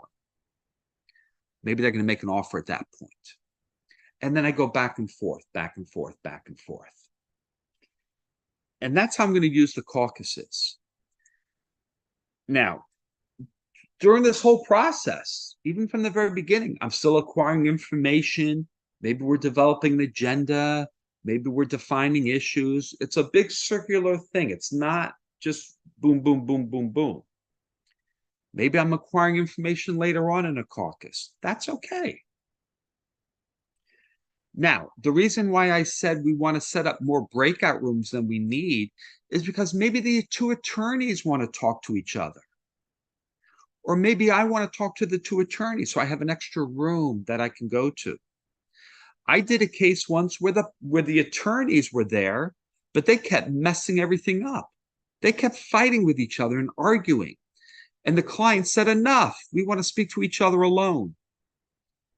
So we got everyone's permission, and I went in a separate room with just the parties. And we left the attorneys out in the other room because they kept messing everything up. Everyone agreed that if they had a settlement, it would be contingent on the attorneys approving it. And that's okay because it's the party's case. How do you want to handle the mediation? I'll do it however you want. So that's why you have extra breakout rooms, okay? So now we've done our persuasive techniques. We've gone back and forth. We're narrowing the issues. And now we're at the stage where we are going to have a resolution or resolve.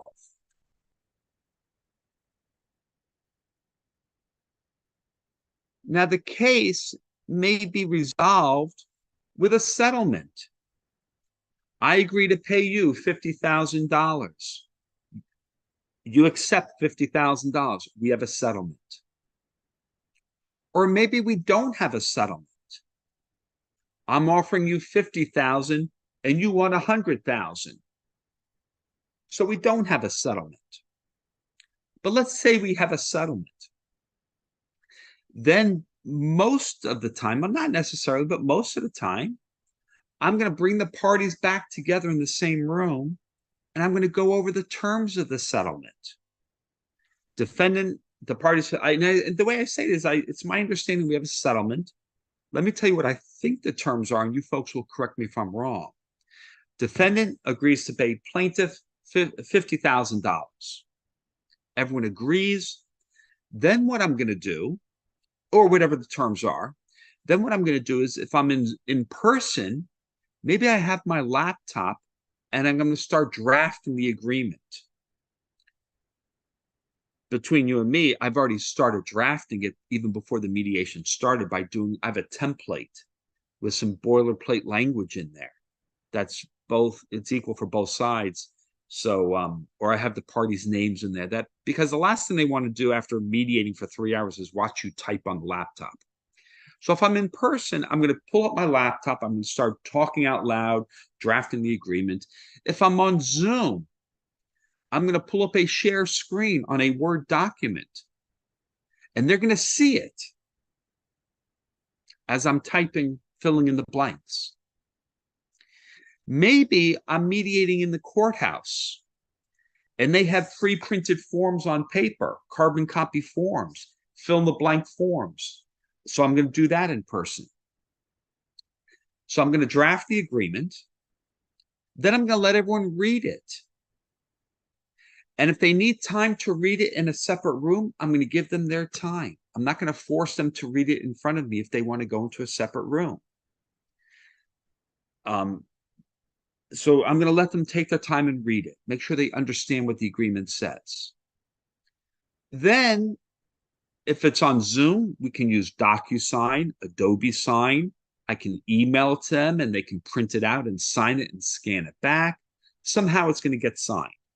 If I'm in person, I'm going to give them the written agreement with a pen and they're going to sign it. So it's going to get signed. And now it's the party's new contract. This is their new contract that they're going to run under. Then maybe if I'm in the courthouse, we're going to take it to the judge or the deputy or the judge's judicial assistant or whoever. And maybe the judge has to approve it. Whatever your jurisdiction is, that's what you're going to follow. Then everyone's going to get a copy of the agreement. And then everyone goes home and does what the agreement says. I typically will tell the defendant, the one who's paying the money, you're going to go home and scotch tape this to your refrigerator or your front door, because the other side doesn't have to call you. They don't have to email you. They don't have to send you smoke signals. It's your obligation to make sure they get the payment there on time. Everyone gets a copy of the agreement. Everyone goes home. And the mediation is over. Now, if we don't have a settlement, we have an impasse or a no settlement, typically, I'm going to bring everyone back together in the same room, and I'm going to tell them, it's my understanding we don't have a settlement. The plaintiff is demanding X amount of dollars. The defendant is offering X amount of dollars. I want them to hear it again. And you both have asked for an impasse. I'm going to honor that impasse. I'm here if you still want to keep talking now. And at that point, I'm going to declare an impasse. And I'm going to tell the judge's judicial assistant, if we're in the courthouse, that there's no settlement. And then I'm going to file my report. My report is a one-page document saying mediation was conducted, this is who was present, and that there was either a settlement or no settlement. And then the case is over. Those are the stages of a mediation. Now, me as the mediator, I don't want the agreement. I don't need a copy of it. That's for the parties. That's for the judge. If they want to give it to me, I'll keep it, but I don't need that. All those stages of a mediation, I've done mediations that have taken 5 minutes. I've done mediations that have taken 6 hours. But those stages are all generally the same. Okay?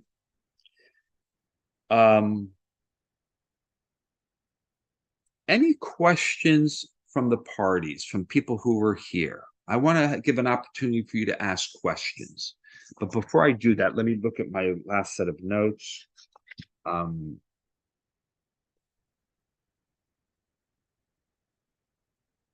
Okay. So now, let me just show you one thing. The reason I use a funnel to talk about the stages of a mediation, because in the beginning, we have all these big issues. And then as we start narrowing the issues and defining the issues and using our persuasive techniques, we narrow things down until we come to a settlement. And that's why the settlement is the succinct, small contract that now is going to govern the parties. And the other way you can remember this by the acronym of BADGER. Wait. So we got the beginning, the acquiring information, defining the issues, developing an agenda, we're generating movement, we're escaping to caucus, and then we have a resolution or resolve in some fashion.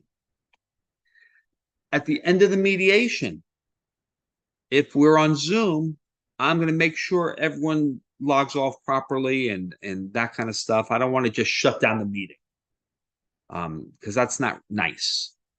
Now, the other thing I want to talk about, because we have a few minutes and then I'll leave it up to questions, is it's nice to be polite as the mediator.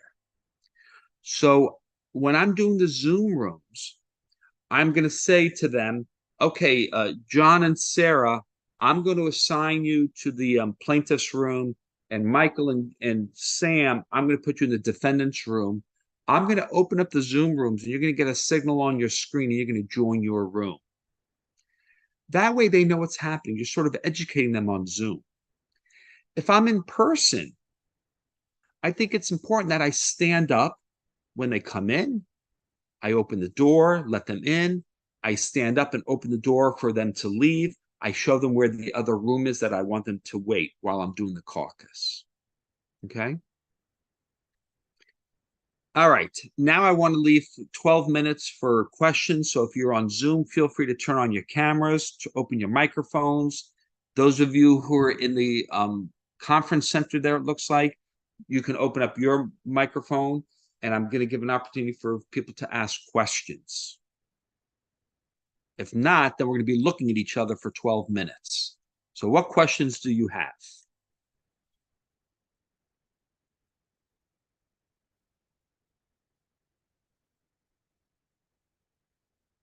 No questions. Do we have questions? Maybe we over understood. What'd you say at the end, Nanshan? We have one person who wants to ask questions. One person wants to ask questions. You're on mute, Nanshan. One person is asking question. Oh, as far as the mediator asking questions?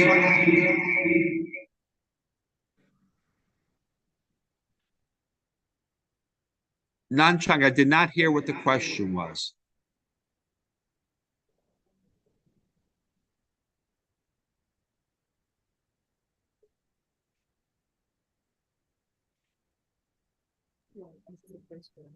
Okay, so come.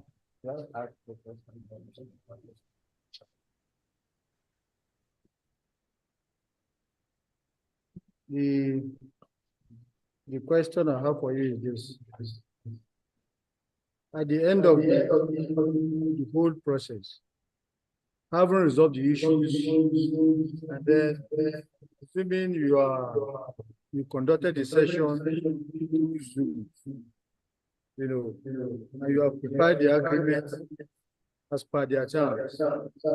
Do you need to file those terms for them to be enforceable against the parties? Or if it is physical, you still need to file them with the court before they become enforceable against the parties? Okay, so I think okay, so let's mute this name. I think I heard the question, and correct me if I'm wrong. Give me a thumbs up if I'm correct. But I think the question is, what happens with the agreement after there's a settlement? Does it get filed in the court? Is that your question? Okay. So what's going to happen is the parties draft an agreement. It's on paper. Different courts do different things. So you're going to have to find out what your courthouse does, your court jurisdiction does. But here in the United States, the agreements will get filed in the courthouse because the judge is going to approve that agreement. The judge is going to enter an order approving that agreement and ordering the parties to abide by that agreement. So sometimes I'm going to file it in the courthouse. Now, in Florida, everything is confidential. The written agreement is not confidential. So the written agreement is going to get filed in the courthouse unless the parties say it's confidential. Maybe the parties want to have a confidential written agreement. In that case, the agreement's not going to get filed in the courthouse. But family law cases, the agreement's going to get filed in the courthouse. Divorces, they're going to get filed in the courthouse. Most cases, the agreement's going to get filed in the courthouse. Maybe the parties agreed where I'm just going to pay you money right now. I'm going to give you green cash or paper money right now, and you'll dismiss the case. So the case gets dismissed that way. So nothing really needs to get filed. But typically, at least here in the United States, the agreements do get filed in the courthouse. And me as the mediator, what I do is I give that agreement to the judge's judicial assistant or the deputy in the courtroom, and they take it and they give it to the clerk, or we give it to the judge, and the judge may sign. Maybe there's a signature line for the judge, and the judge will take it and then just file it with the clerk of the court. And that has nothing to do with me. Does that answer your question?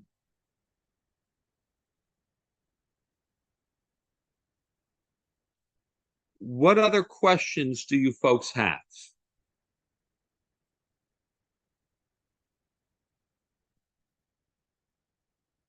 Nan Chang, any other questions from anyone there?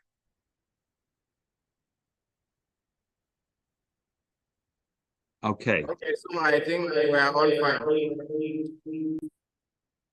There was only one question. Yes. Oh, okay.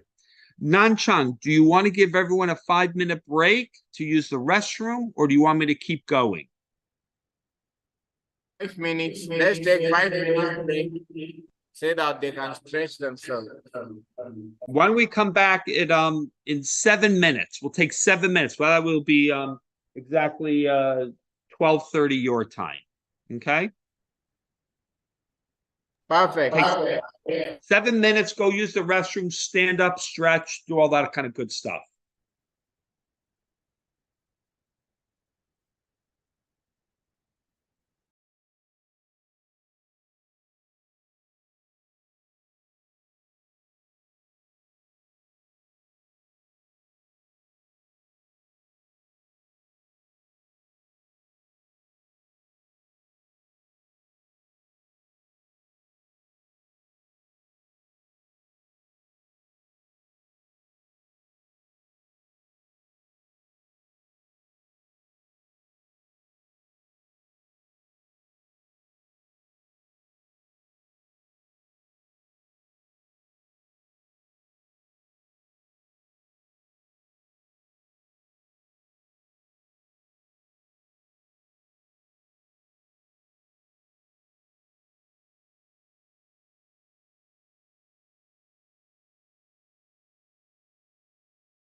Yes, sir, you can go ahead.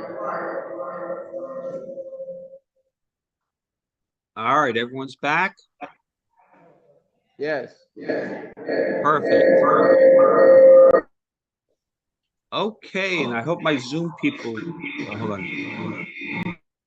I hope my Zoom people are back also. So now we're going to talk about, first of all, is there any other questions that people may have regarding the stages of the mediation that you may have thought of now? If you have questions, raise your hand or do the hand raise on Zoom.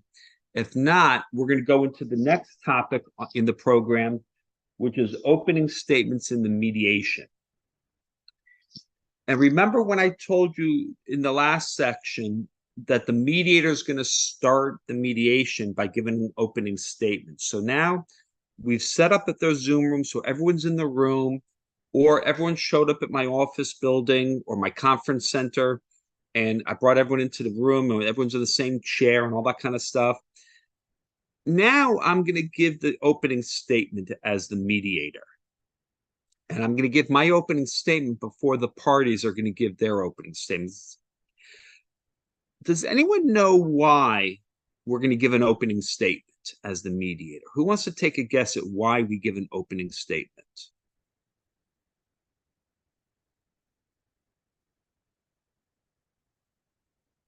Okay, I'll tell you why.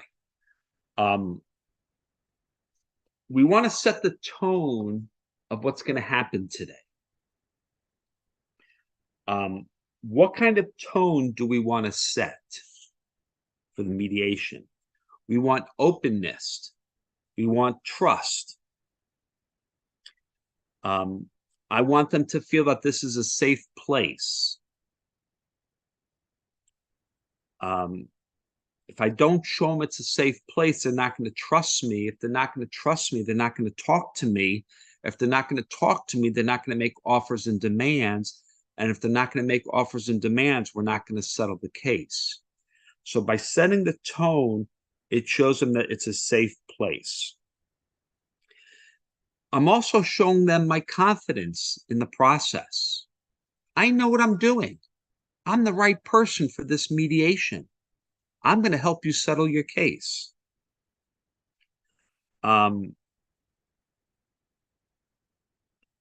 going to show them I'm in command of this process.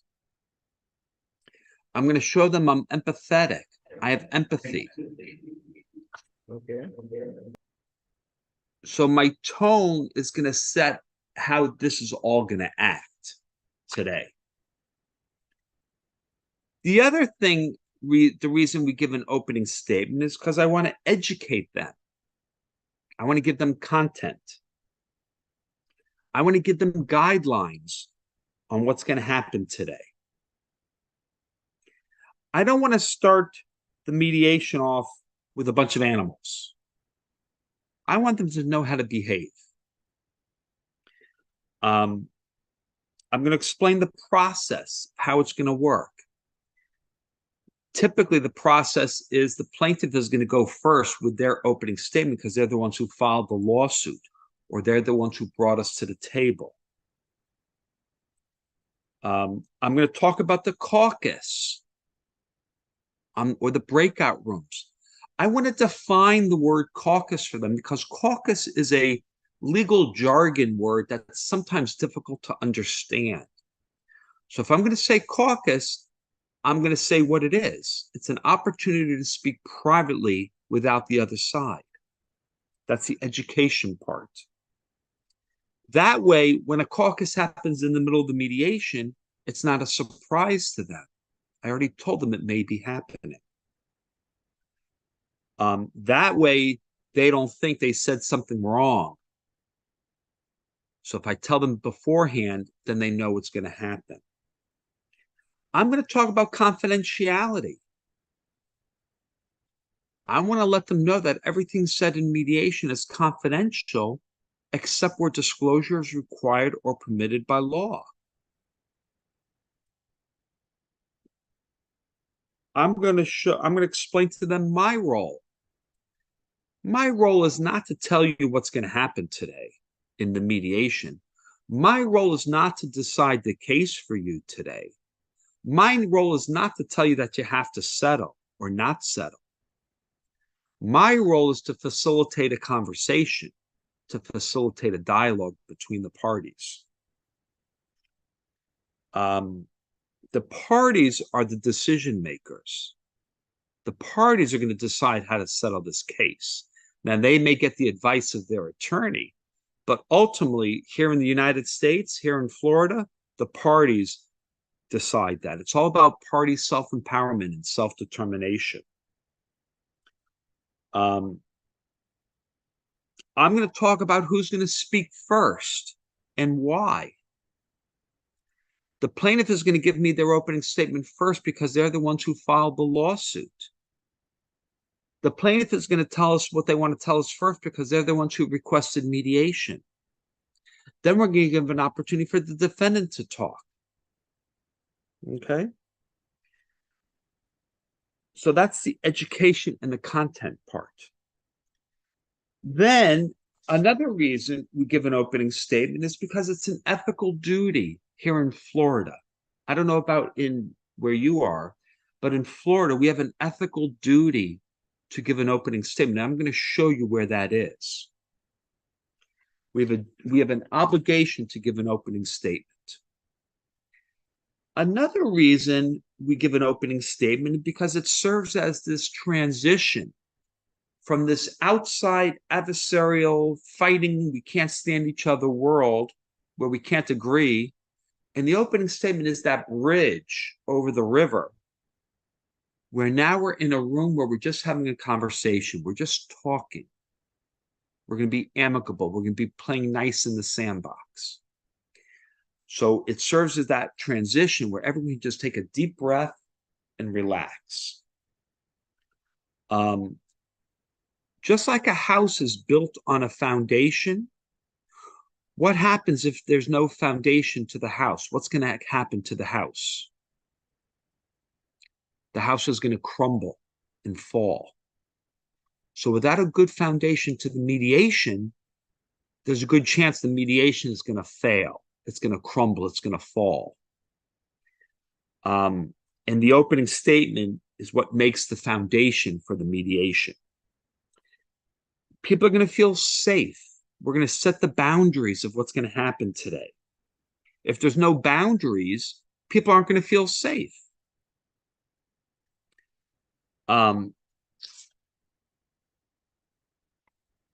Okay, let me see. The opening statement is also going to talk about the structure, how we're going to handle today. Now, there's several elements to an opening statement. There's certain things we may want to talk about. The first thing we want to talk about is introductions. I'm going to introduce myself. Good morning, everyone. My name is Lloyd Cometer. I'm a Florida Supreme Court certified circuit mediator. Or good morning, everyone. I'm Nan Wang. I'm a certified mediator, whatever it is in your jurisdiction. Let them know who you are. Change your name on your Zoom screen if you're using someone else's computer. Then I want to find out who's in the room. Everyone introduce yourself for me.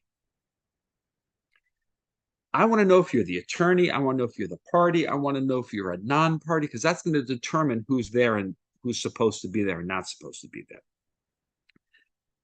I want to see how everyone wants to be addressed. Do you want to be addressed by first names? Do you want to be addressed by formalities? Mr. and Mrs., you tell me. I'm okay with first names. Feel free to call me Lloyd, because this is not a formal process. We don't have a judge here, so I want to feel comfortable.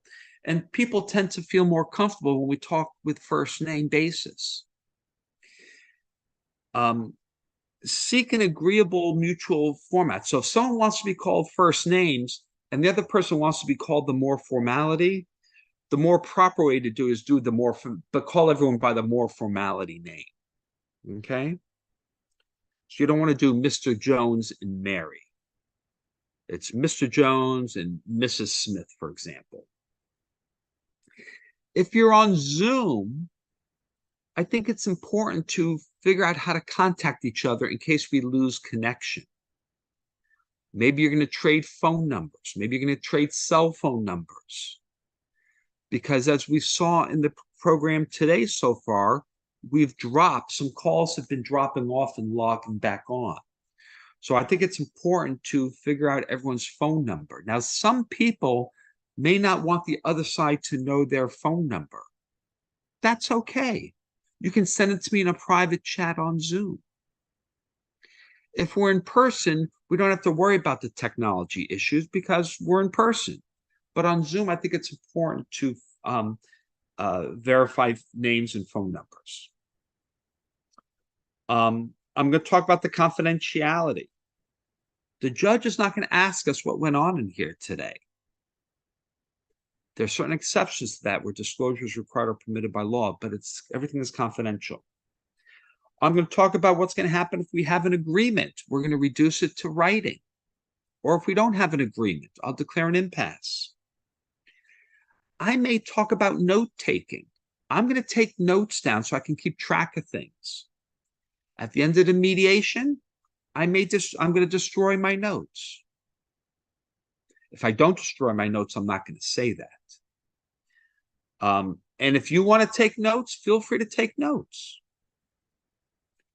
It's informal today. The courtroom rules don't apply. It's just us talking. Okay? It's collaborative. It's consensual. It's a voluntary process. You folks tell me how you want to resolve the case. I'm not going to tell you. That's not my role today, to tell you how to resolve your case. The parties are the decision makers. Maybe I'm going to talk about the role of the attorneys. The attorneys are your advocates. They're going to help you make your decision for you. I'm going to talk about who's going to speak first and why. Plaintiff is going to go first because they're the ones who filed the lawsuit. John Smith is going to go first because they're the ones who requested the mediation. It's not so much important to say who's going to go first. It's more important to say why. I want everyone to know there's a reason. Maybe the reason is you're going to go first because you're in my upper left-hand box on my Zoom screen. And I always have the person in the upper left box go first. If that's the reason, that's the reason. Make it some reason. Okay? I'm going to talk about the caucuses, the private sessions, or on Zoom, they're the breakout rooms. I'm going to let them know if you want to speak to your attorney privately, that's okay. If your attorney wants to speak to you privately, that's okay. If you want to speak to me privately, that's okay. And if I want to speak to you privately, that's okay. These are called caucuses. If you want to call the caucus, let me know and I'll put you into breakout rooms. But I also want to let them know that if I call the caucus first, I don't want them to read into it who I speak to first or for how long. I just sometimes find that's the best way to work through the issues. Maybe I'm going to talk about housekeeping, logistics, and the fees. Maybe in your jurisdiction, they're supposed to pay you first. I know in my courts here sometimes, they have to show me a receipt that they paid the courthouse the fee for the mediation. So they're going to bring their receipt. So I'm going to talk about the logistics, maybe. Maybe I'm going to talk about guidelines on how I want everyone to behave. I don't want people to interrupt each other because I can't digest it all if everyone's talking at the same time. At the end, I'm going to see if anyone has any questions. And I'm going to try and, does anyone have any questions about what I just discussed? And if there's no questions, then I'm going to turn it over to the plaintiff and they're going to go first. That's a whole opening statement, the elements of the opening statement, the things that I want to put into it. Now, what I want to do is I want to show you what our rules look like here in Florida, in the United States. So you can just see the way our rules look. And we have Florida rules for certified and court-appointed mediators. And if I go to page 19, we have, let me get to it. Not there.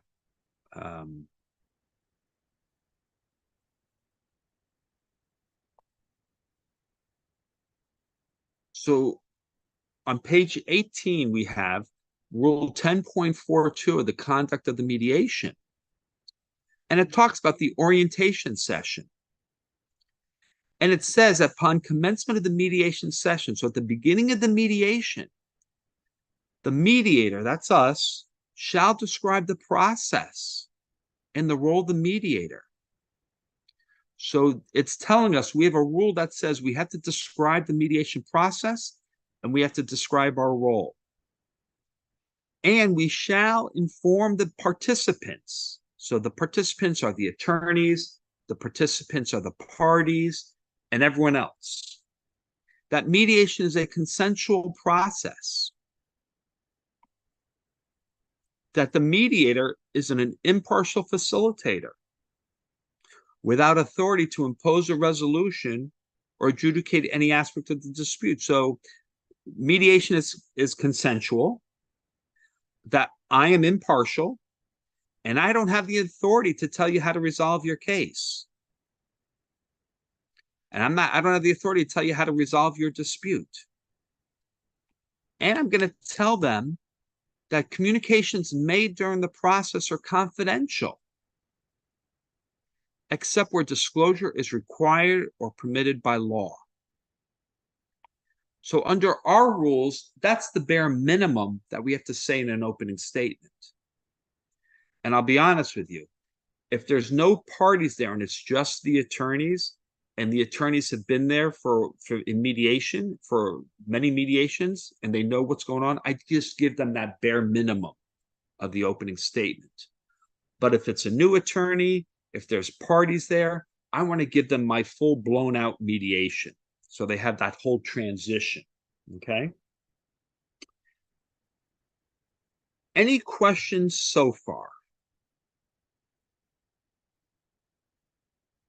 Okay. What I'm going to do now is I'm going to give you my opening statement in general, and then we can talk about it. And my opening statement goes something to the effect of, good morning, everyone. My name is Lloyd Cometer, and I'm a Florida Supreme Court certified circuit mediator. And I'm going to be mediating your case today. Mediation is a process where we sit in a lovely Zoom room such as this, talk about the issues in the case, and see if we can come to some sort of resolution. If we can resolve the case today, the parties will enter into an agreement, and then the judge will sign off on it, and then everyone goes home and does what the agreement says. If we can't resolve the case today, I'll declare an impasse or a no settlement, and you folks will continue on doing whatever you need to do next in this case. Some of the rules for today is anything discussed here stays here. And what I mean by that is we don't go home and tell our friends, neighbors, and loved ones what went on in mediation. And we especially don't tell the judge what went on in mediation. And the whole point of that is to foster open dialogue, open communication, knowing anything you say won't be used against you later on. Certain exceptions to that are where disclosure is required or permitted by law. Procedurally, we're going to hear from the plaintiff first because they're the ones who filed the lawsuit. They're the ones who brought us to the table, and they're going to tell us what they want to tell us. I would ask that when they are speaking, everyone else is listening because they may learn something new that they didn't know about before today. Then we're going to give an opportunity for the defendant to tell us what they want to tell us. And I would ask that when they are speaking, everyone else is listening because they may learn something new that they didn't know about before today. Then we may stay as a group, we may have some questions amongst each other, but at some point you may want to speak to your attorney alone. Your attorney may want to speak to you alone. You may want to speak to me alone, or I may want to speak to you alone. And in the mediation world, these are called caucuses, and on Zoom, they're called breakout rooms. If I call the caucus first, I don't want anyone to read into it who I speak to first or for how long. I just find that's the best way to work through the issues. Feel free to call me Lloyd. I'm okay with first names. Is it okay if I call you all by your first names? Everyone says yes, and then that's it. Now, sometimes if an attorney lets me know ahead of time, that they have a really difficult client, or the attorney has a lot of trouble managing their client, or if I'm looking at the court docket and I see that it's a very litigious case, I may throw some additional language into my opening statement, such as you sit here today, you all have 100% authority on how you want to resolve this case. But if you don't resolve that case today, that 100% authority drops down to 0, and someone else, like the judge, is going to decide the case for you. And one of you may like what the judge says, and one of you may not like what the judge says. But that's the reality of it is if you don't resolve it, the judge will, or the jury will resolve it for you. So I throw some of that language into the opening statement, depending on the circumstance. Does anyone have any questions about opening statements? Okay. I want you now to do an exercise. Nan Chang, can you hear me?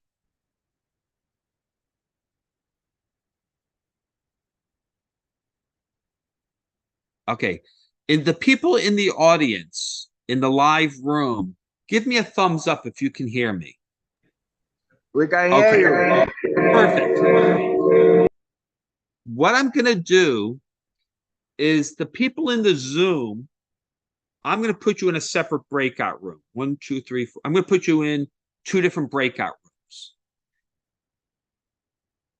The people in the live audience, I want you to break up yourself into like groups of 3 or 4 or 5 people and go into separate areas of the room.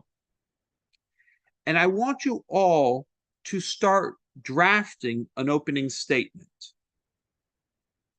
Because when Nan Chang has you give mediation simulation, I think you should start by giving an opening statement. And when you're doing mediations after this program, you're going to start by doing an opening statement. So I want you to practice, and I want you to write your opening statement now. And I want you to work on it throughout the program. And I want you to work on it throughout your days and months. And you're always going to be cleaning it up and adapting it and hearing things you like. And then what I'd like to do, if we can, it may be easier for the people on Zoom to do it than in person, depending on the microphones, is maybe 1 or 2 or 3 of you can give us your opening statement.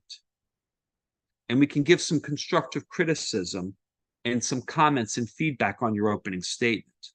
So the people on Zoom, even if you're in the settlement house, so that includes Queen Esther and settlement house and Janet Nan Chang, you can work on an opening statement too.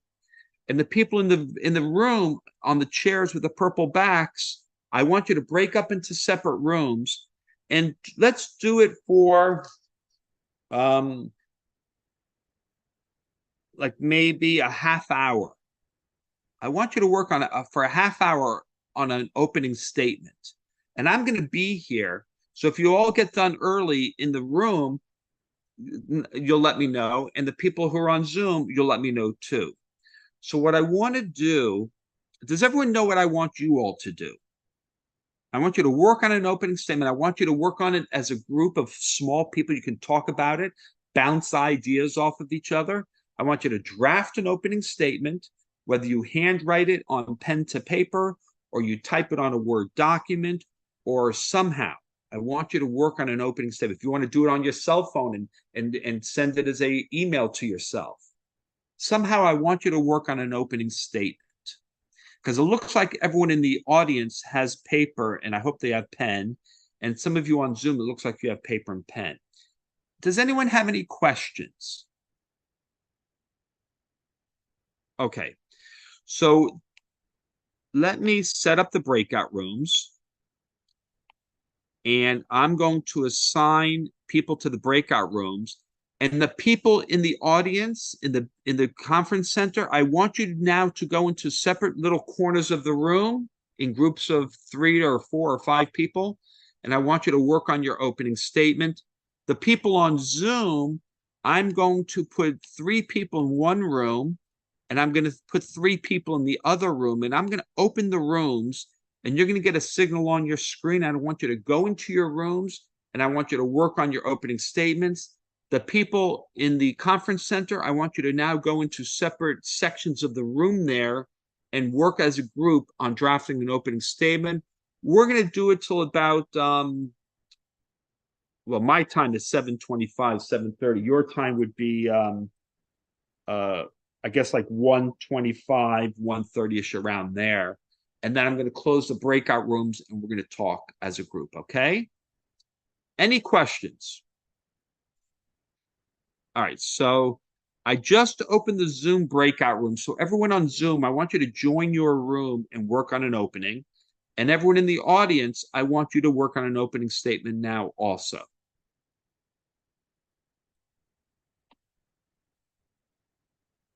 So the people on the Zoom, I need you to join your room.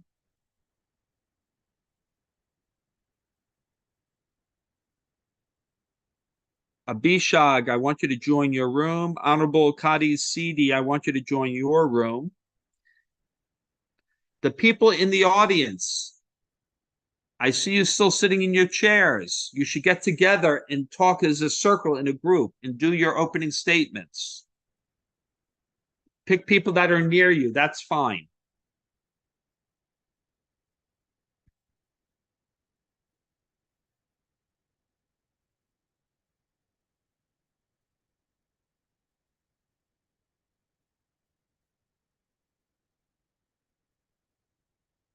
Janet Nanchang, can you hear me? I can hear you. No, we good. I got at least 2 people in each room. I just want to make sure someone wasn't in a breakout room by themselves.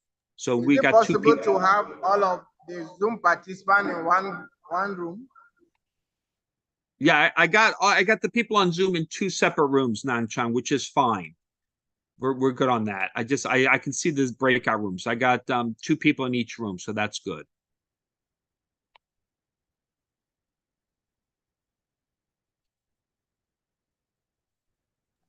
It's fine. Good.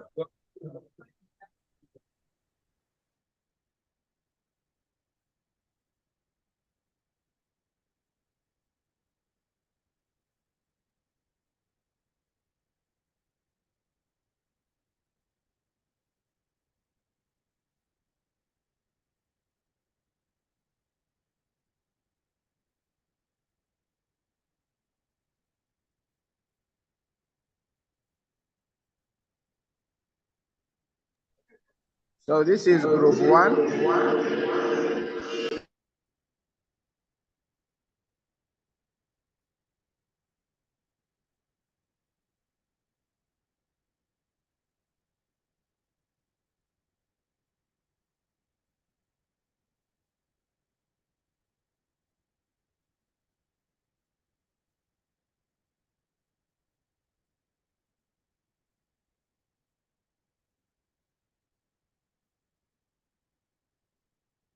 Yeah, Mr. Lloyd, can you clarify the instruction? Should everyone work on the opening statement? Yeah. So I want everyone to draft an opening statement. And it's okay to talk to each other about what you want to put in the opening statement, but I want everyone to draft their own opening statement, but you can talk to each other about it. What should go in it?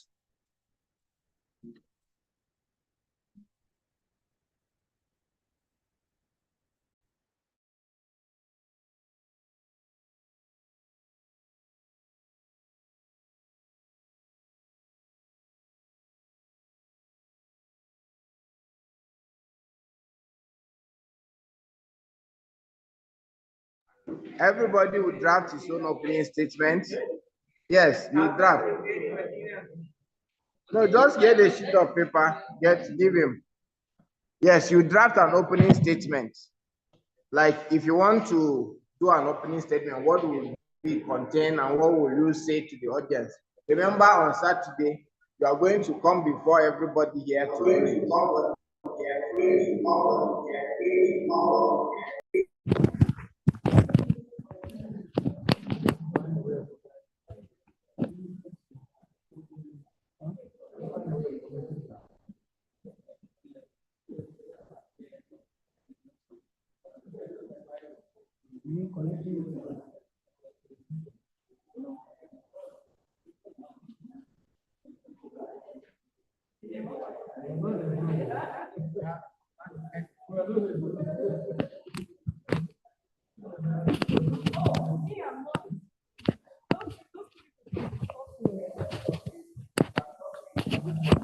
The room they sent me to, I cannot leave the main room.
So, Mr. Lloyd, Yes. can you hear me? Yes. So, how many more minutes do they have? If they're done, that's fine, but if not, then maybe another 15 minutes or so. Because usually the opening statements take a while, but if they're all done, then that's fine. Are they all done? Okay. That's perfect. Usually opening statements, drafting them take a little bit longer. So let them keep working. I bet they're not done yet. Yeah, I guess so. They are working on it.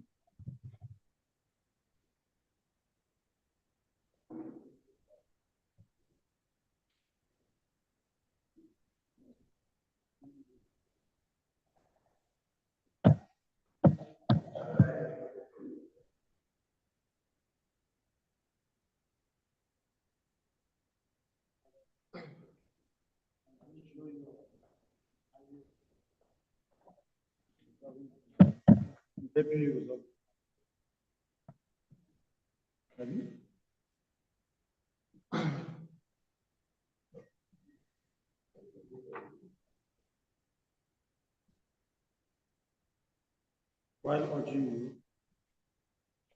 to apply for caucus, then you need one.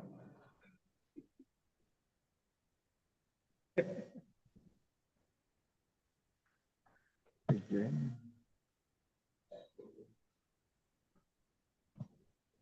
All right. Are you done? Yeah. Almost.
So,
Just let me know if you are.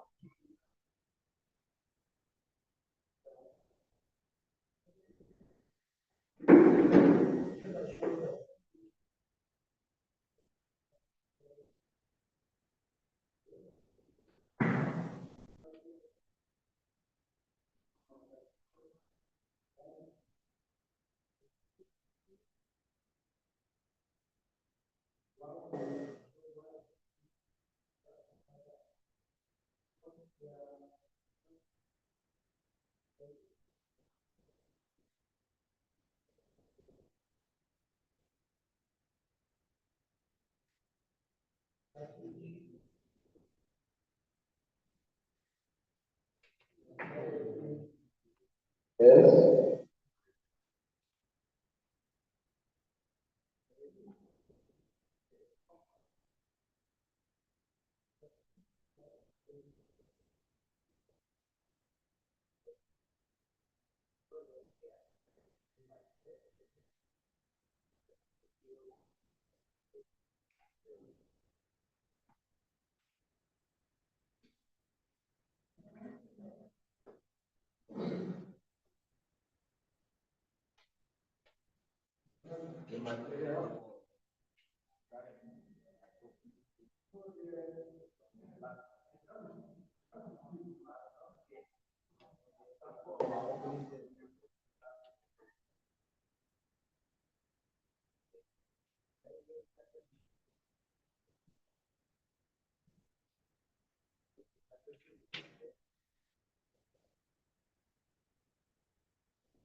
Maybe about another 1 minute, and then we can be concluding at this section for now. So maybe about another minute, we can wrap it up shortly.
All right, Nan Chang, I just closed the breakout room, so I'm bringing everyone back into the main room here.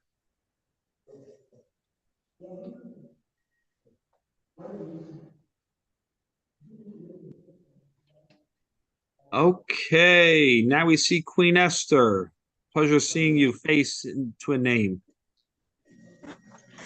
Good afternoon, sir, from this end of Nigeria. Nice to meet you. Same here. Nanchan, can you hear me? Nanchan, I closed the breakout rooms. So is everyone available still? So we conclude this section of the program.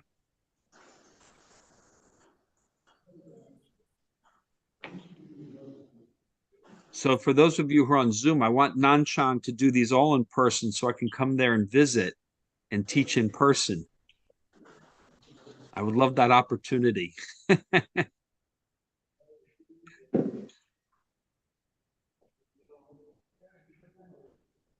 Okay, everyone. Can hear you. You can or cannot? We can hear you. We can hear you, sir. Perfect.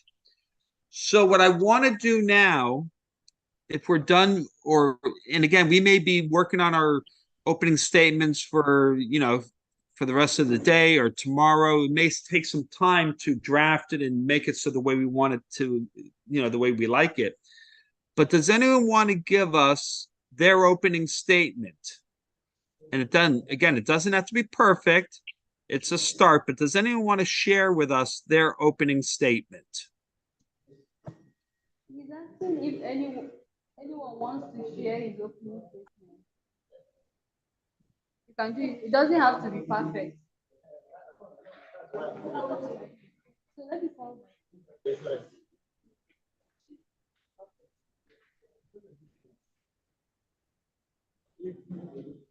Otherwise, for 12 minutes, we're going to look at each other. Yes, sir. Okay. Does anyone want to give us their opening? Yes.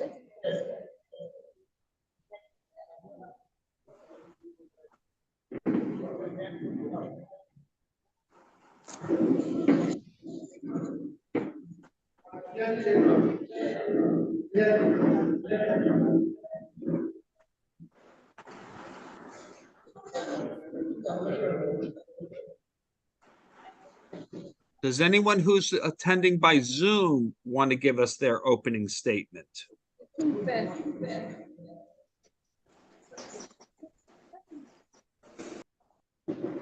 Yes, sir, we can. Okay, so Queen Esther, why don't you give us your opening statement? Okay, I was in a breakout room with Mr. Chuku. So we actually discussed and drafted out the opening statement. And here it goes. Good morning, good afternoon, good evening, depending on your time zone. My name is Queen Esther Emmanuel. I'm a trained and certified mediator under Settlement House ADR Training Institute, also known as Shati'S. I'm glad to have you here. And for today, I will be serving as your mediator for this section. Please kindly introduce yourself and tell me how you will want to be addressed. All right, thank you so much. Once again, thank you so much for choosing Settlement House as a mechanism for settling your dispute. All right, I simply want to ask if you all have signed the document to settle via mediation. Oh, you have done that. Thank you very much. All right, to state briefly, mediation is a voluntary process. I won't be here if you do not want me to be here. So let me state it very now that this is your process. You own it. I am only here to facilitate. You determine the outcome. I'm only here to control the process. You own the process. You determine the outcome. I'm only here as a facilitator, meaning everything I'll be resolved here is still what you want to be the resolution. Once again, thank you. I also want to state it clearly that mediation is highly, highly confidential. Very, very confidential. I really need to stress that point, that whatever ends here, apart from, okay, some of your Antonies who you want to be part of this room, since this is a virtual mediation, whatever is being discussed here ends here. Though I have some notes here, but I promise you I'll get them shredded once we are done. So ensure that you are alone in your room, accept those parties that you want to be part of this mediation process. Ensure that your cameras are muted when you're not the one speaking. Ensure that your videos are turned off if you really want to. And please, speaking here right now, whatever we are discussing here, I won't go out to tell anyone. It ends here. I want to really emphasize the confidentiality. I can't give the information out unless I'm being summoned or subpoenaed by the court to do so. So whatever we discuss here ends here. And in the course of the mediation process, if I see it painting it, I may have to break us into section. It's called into different section. It's known as caucusing, so that I could get to hear your point of view and get to understand your point of view as well, before I could actually get to point things together to see where we could actually move on to process in the process of the mediation. And please, I need to say that whatever is being concluded here will be filed in court and will be adopted in court as the terms of settlement. So please, I will kindly crave the indulgence of the plaintiff to begin, so that we could hear his side of the story. And please, while he begins to give the account of the story, I will indulge that we all pay rapt attention to jot down some salient points, so that we all can actually raise issue from what is being said by the plaintiff. So the plaintiff, you have the floor. Thank you very much. Okay, I liked it. I liked it a lot. I have some comments though. I loved your language that you're using. I'm glad to have you here. Thank you so much. That personalizes it. It makes it a friendly atmosphere. I loved when you said, this is your process, you own the process. I like that. It's telling them that they can figure it out. I liked your use of hand gestures. Some people talk with their mouth, some people talk with their hands. I like the way you use your hand gestures at the right times. You then talked about confidentiality, and you said it's highly confidential, and then you said it's very confidential. And I wrote that down because the way I look at it is either you're pregnant or you're not pregnant.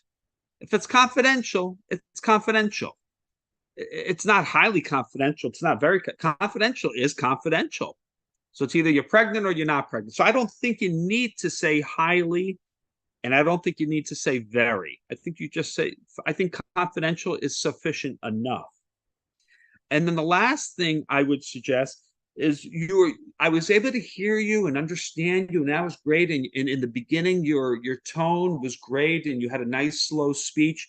And then towards the middle and the end, you picked up your speed of your tone and your speech language. I would just suggest keep it nice and slow throughout the whole opening statement.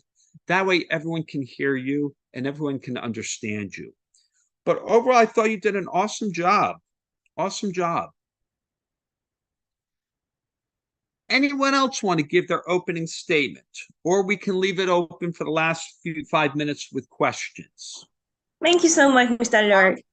You're welcome. You're welcome. What questions do you folks have?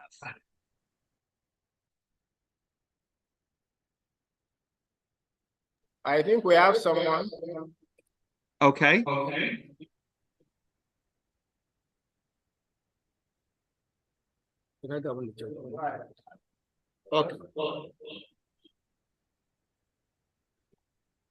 My opening statement goes thus. Good afternoon. I welcome you both on today's mediation proceedings. My name is Barnabas John, and I would like you to address me as Mr. Barnabas throughout the mediation proceedings. Please,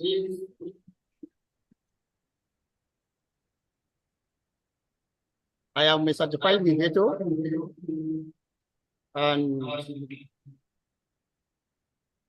have been trained by the Settlement House, Adrian Training Institute, Shati'S. First and foremost, I would like to thank you very much for choosing or accepting mediation to solve your dispute. Please kindly introduce yourselves. Let me know how you would like me to address you throughout the mediation proceedings. This meeting's goal is to assist you in communicating your interests. So, can you hear me? Yes. Yes.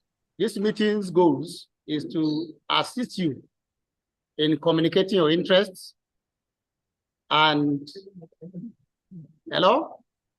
Yeah, I hear you. We can hear you, sir. Yes. Okay.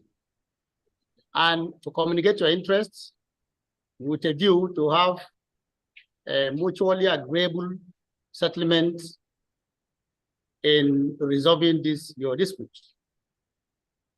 Before we begin with the mediation, I want to let you know how it works. Oh, you also need to know that you have to sign an agreement to settle your dispute. I also like to ask whether both of you have complete authority to negotiate and settle in the mediation proceedings. Can you hear me? Yes. Yes, I hear you. Yes. I am sure you know what an agreement to mediate is, since you have chosen to come before us for mediation. Let me explain a little bit. Mediation is just a voluntary process. It means I need your permission to be able to proceed. And in case you would not want to take further steps towards mediation, you can withdraw at any time. However, I would like to request that before you withdraw, I will give you, even if it is 2 minutes, to explain the reason why you are no longer interested in continuing with the mediation. This means that the issues we deal with on the mediation table will not be shared. That is, the entire process is confidential. It will not be shared with non-parties or anybody who is not a participant in this process. And again, if any one of you want to share some information, that the person should not shy away, letting us know. And that we may do this mediation either together, or we may break into some sessions, separate sessions, if need be. And that I want to assure you that whatever we are going to discuss with any of the parties in separate session will not be communicated to the other party. And that I would like to also seek your permission to ask difficult questions. If in the process I feel there are areas that I need to ask, I will seek your permission to ask those difficult questions. This process, you're the one to determine the outcome. I will only control and guide the whole thing. You're the one to determine the outcome.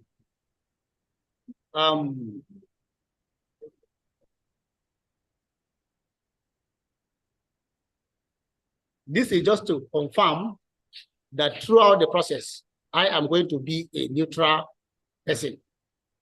And that we may reduce what has been agreed upon into an agreement form. which we, if possible, file it in court so that the court may enter it as consent judgment. So feel free, and then my attention is with you. Thank you very much. You're welcome. Okay, I liked it. Anyway, Very good. I think you are done. Yes, I'm done. Yes, it's done. Let me give you some comments. All right, hold on a sec. Can you hear me? I want to give you some comments.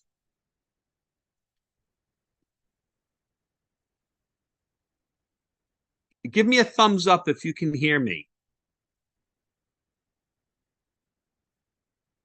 I want to make sure you can hear me. I want to give so here's my comments on the opening statement. I liked it. I liked that you were nice and slow. I was able to hear you and understand you, and I think that's important for the parties. I liked when you said the goals are communicate your interest with a view to resolve your dispute. You let them know. I liked how you said, I want to let you know how it works, so they know that we're about to hear what's going to happen today. I like that. At one point, you said that they have to sign an agreement. That may not be.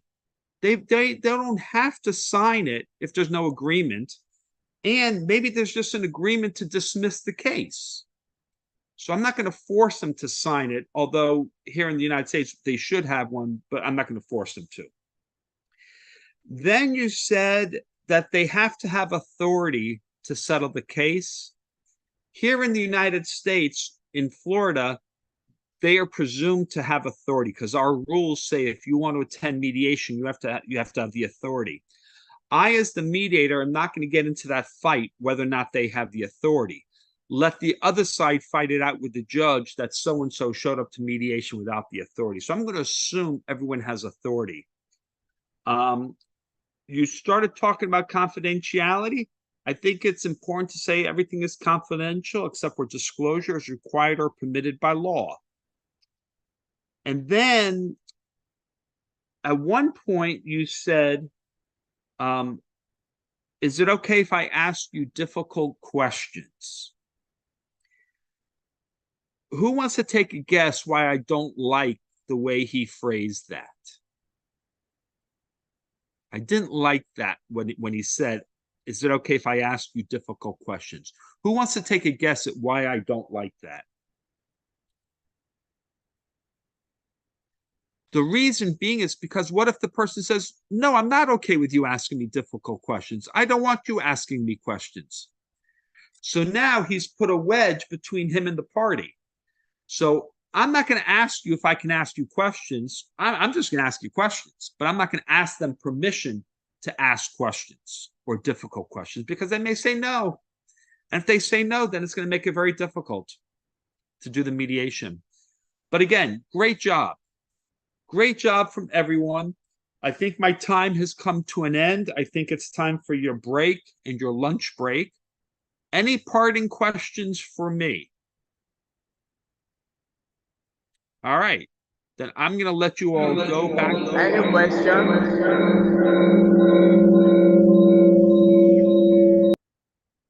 All right. So I'm going to let you all go to your break. Enjoy your program. I'm sure you're going to learn a lot. I've enjoyed teaching with you all, and I wish you all the very best of luck in your future mediations.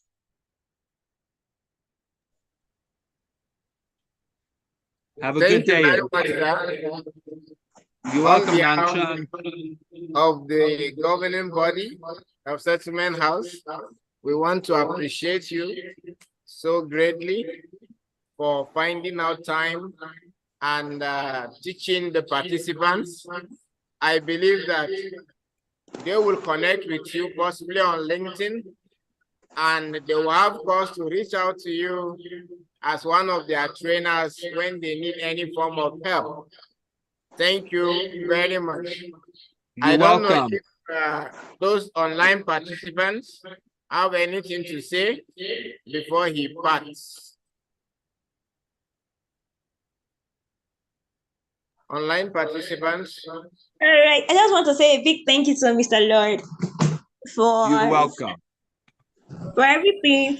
The last time I was at the string, he was always there and he always give his very best every time. Comes with so much passion, and we cannot but say thank you, sir. God bless you, sir.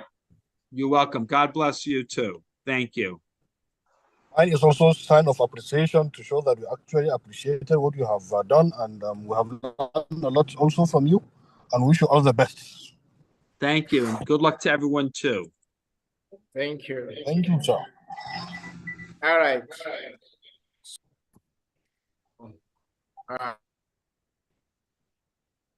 Thank you very much, Mr. Lloyd. You're welcome. Goodbye. I'm going to log off now, okay? Thank you. Okay, bye-bye. Mr. Rashid, did you have any questions? You have your hand up. You're on mute, though. We can't hear you. You're on mute. I'm here to appreciate you, sir. You have Thank really you. done well, and we thank you very much. I will keep on using this knowledge which you have imparted on us. Thank you very much. You're welcome. Have a great day and good luck with everything, everyone. Really appreciate. Bye-bye. So this is, Mr. Lloyd, this is one of the justices of the Sharia Court of Appeal attending online. I believe that you can connect one way or the other if he has any questions. That'd be awesome. I'm on LinkedIn, folks. Have a good day. Bye. Bye-bye. Thank you.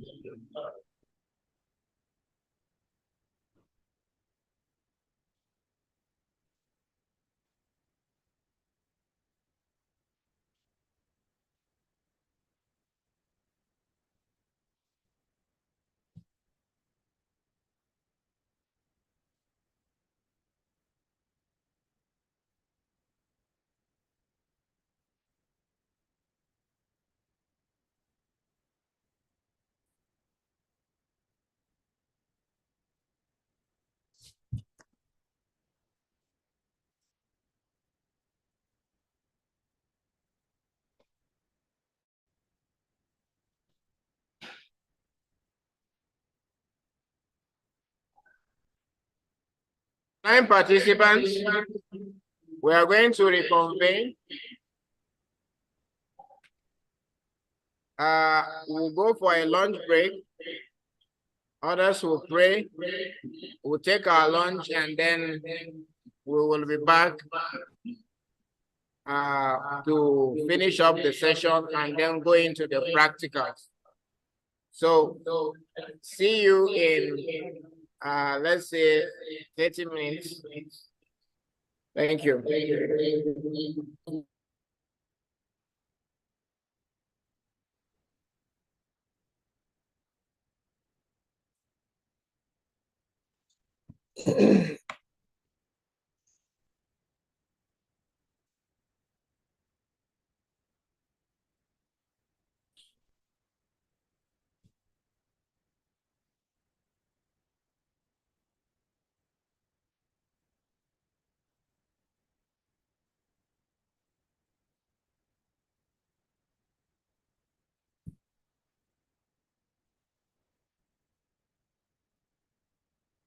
Hello, sir, are you speaking?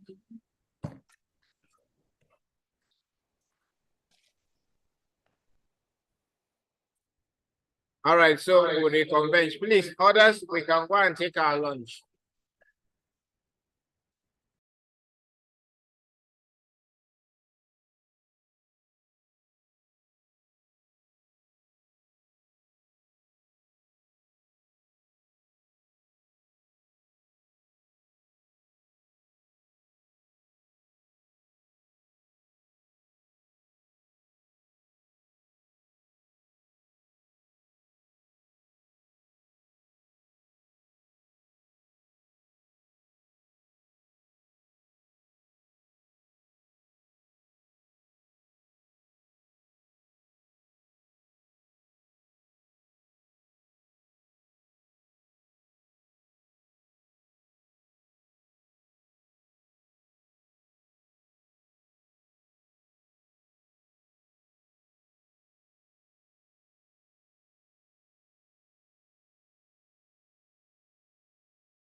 Who can tell us what agenda setting is?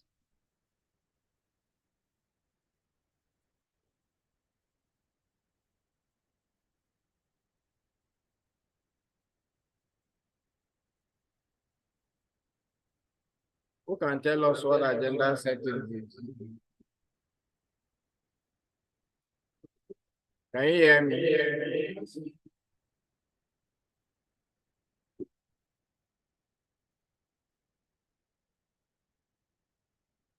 So,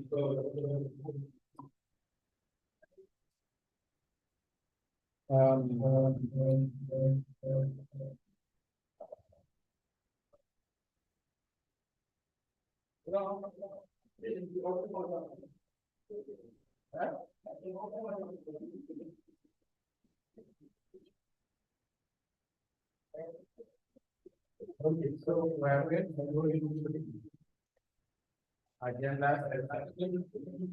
And without waste of time, we will look at it. Agenda, simply put, is an agenda. Some of us we have gone for meetings. We have attended meetings, and we know what it is. We know without an agenda, it may be difficult.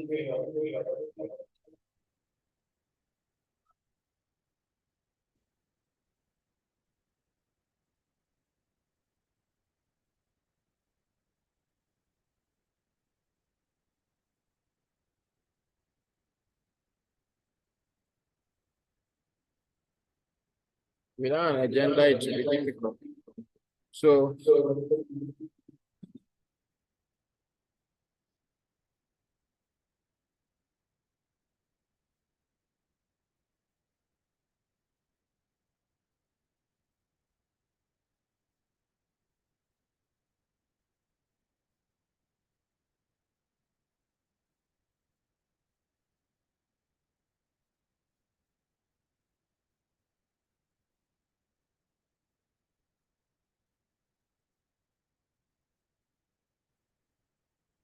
yes, I've introduced myself initially. My name is Nanchang Nangwang, and I'm going to be taking you this session. Okay, this is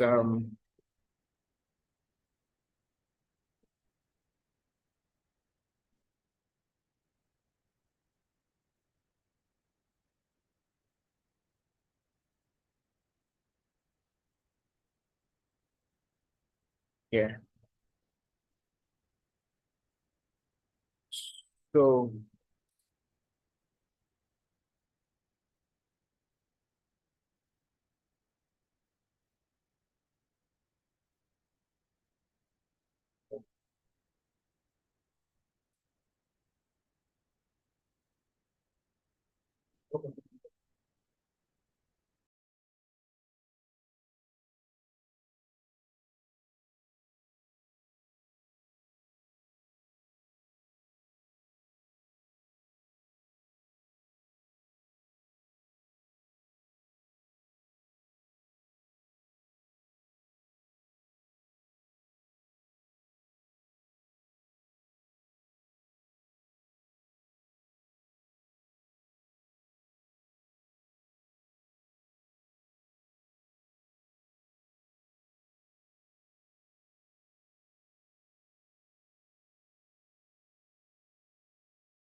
Debe fogo bene.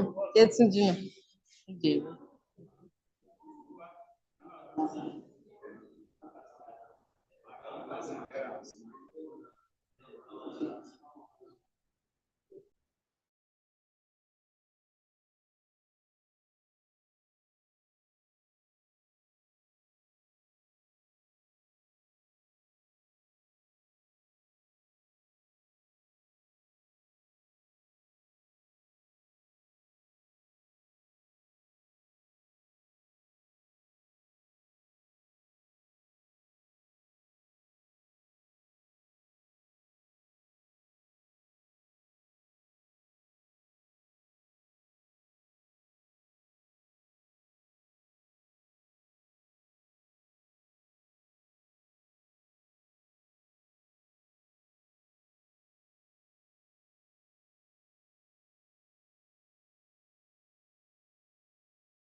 Sorry, we need to carry. I forgot that the online participants are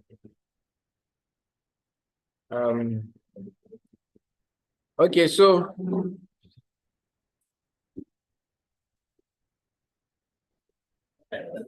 okay. I think the list has disappeared now. At least we are the now we probably. All right. Online participants, confirm if you can hear me.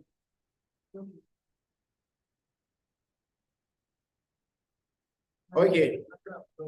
So you see, you need to identify issues that are in contention. Is that correct? Is that okay? Then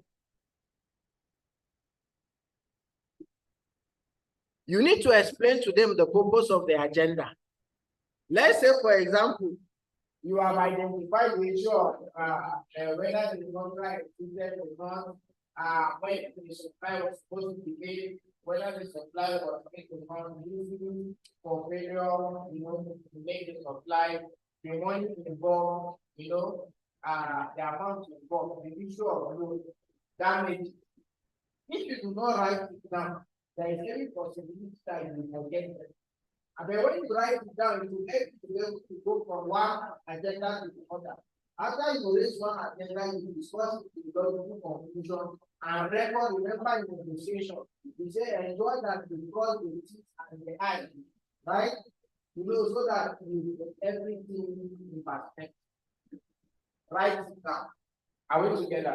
So explain to them the reason why you are having an agenda.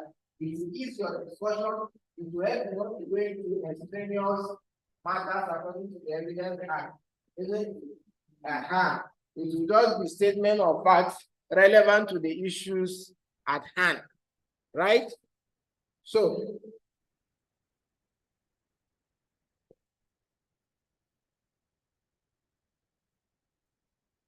after you write them the agenda, you need to read it out to them and confirm if this is what they agree that you should discuss in the course of this mediation. Is this what you just get their understanding, their confirmation, their agreement to it? Then you see on one side, the facts that are undisputed, according to the law, they say you don't need to even to write them one side. Yes, we are supplying the contract.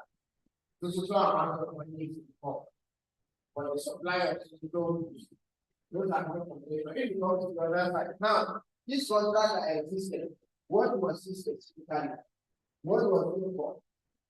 Again, the supplier paid. The person will say, yes, I think another say no, you get it wrong, you get an agreement, right? So you discuss that, then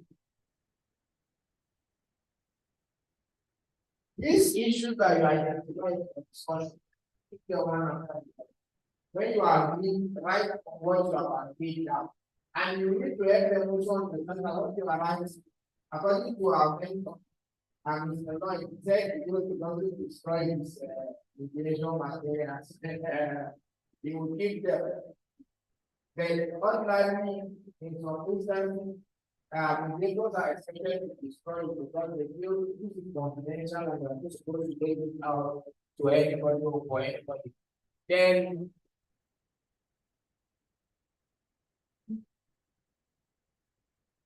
I've explained this part. It's only the part we think that the parties are being discussed that will be on the agenda. If we do something that is not supposed to, people are going to find a lot of issues.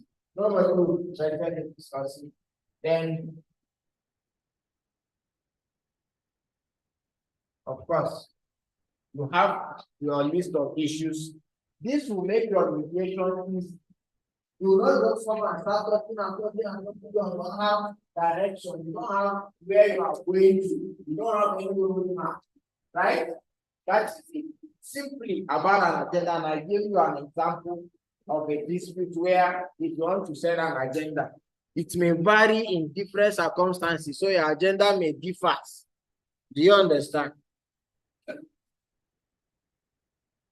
Now, in addition to the above, the steps in conflict resolution as outlined below would be a perfect guide in setting up an agenda for a mediation session.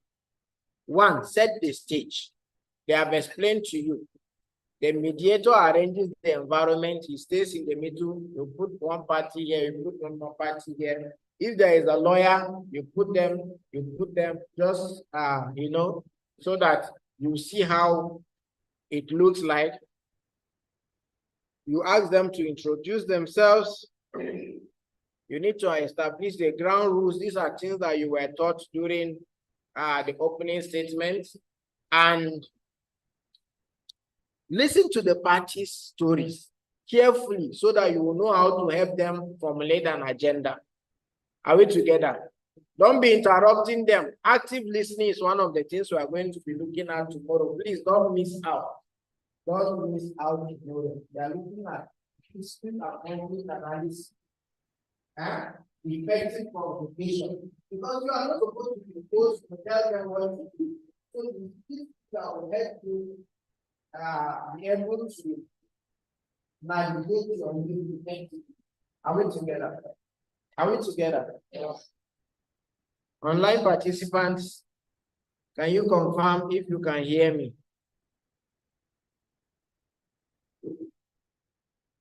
Hawa, can you hear me?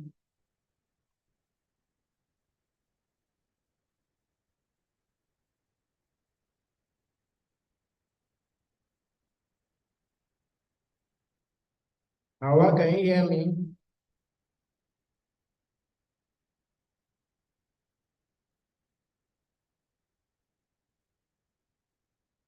So you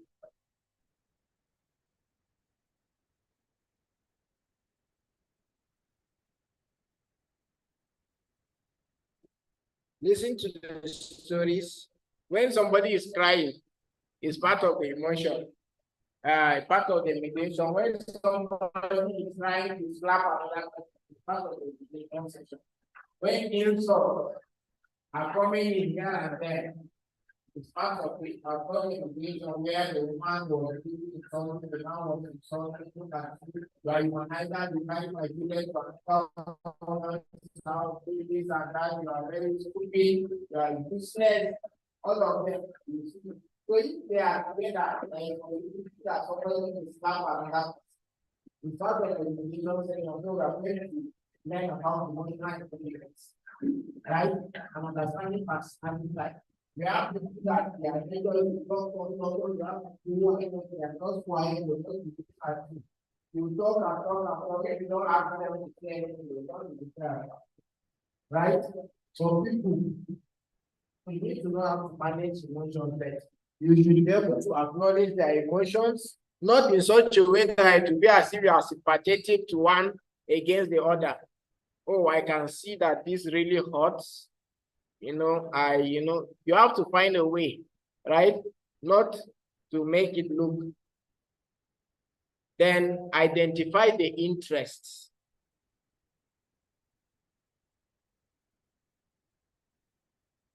Now, their interests. Somebody will say, I need 1 million. I find and you tell me, those are to do business where in the commerce. And you tell me, explain to me, okay, you need this thing. Why do you explain to me why you have to tell me? You understand? Yeah? So when the person is speaking, to ask some questions that open the mind and the heart of the person is able to understand what is being said. Now you help them to solve the problem. When you identify them, some of the interests, like I said, somebody will say, I'm not even interested in the money. This person, I want to teach him a lesson. And maybe you want him to come and apologize to you. Simple as that. Are we together? So by the time they discuss these agendas and arrive at solution after each of those, write them down. When you finish writing them down, confirm from the parties, is this what you have agreed? Yes. Draw it into an agreement. Yeah? Then you close the process. And once this is done, you are done with your mediation. So agenda setting is simply, some people don't see in mediation training, right? But mediators don't take care of the process who was trained and want to take is advanced training, international global practices, we do agenda setting. It makes your work easier. Straight to the point, that then you know what you are going to get. You know, you roll it round. When you finish, you say, oh, okay. You know, when you are angry, what to discuss. By the time you are looking at another issue like the brother right there with saying, marriage issues for correct? You are ready to you have to like how to put it together. What you discuss about and just you are all agree together. Are we together? So this is all about agenda setting. Is there any question on this before we go to the practical? Any question on agenda setting?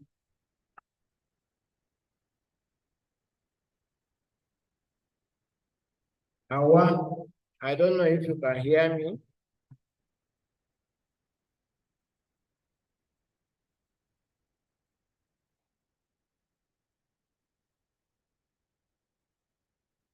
I mean, I'll ask the online participants to join the class. We'll break into group. If they are there, we will begin. If they are not, so we'll do. Is there any question? Do you have any question on agenda setting? Or is it that you so understood the no question, Your Honor. No question. You understood. Your Honor, sir. You have understood. Likewise, sir. Is it that I teach so well that you may not misunderstand or no question? And as you understood. No question. I should ask question. Tonight, when you are at what point in time will you begin to set an agenda on mediation? And what point will this issue come up?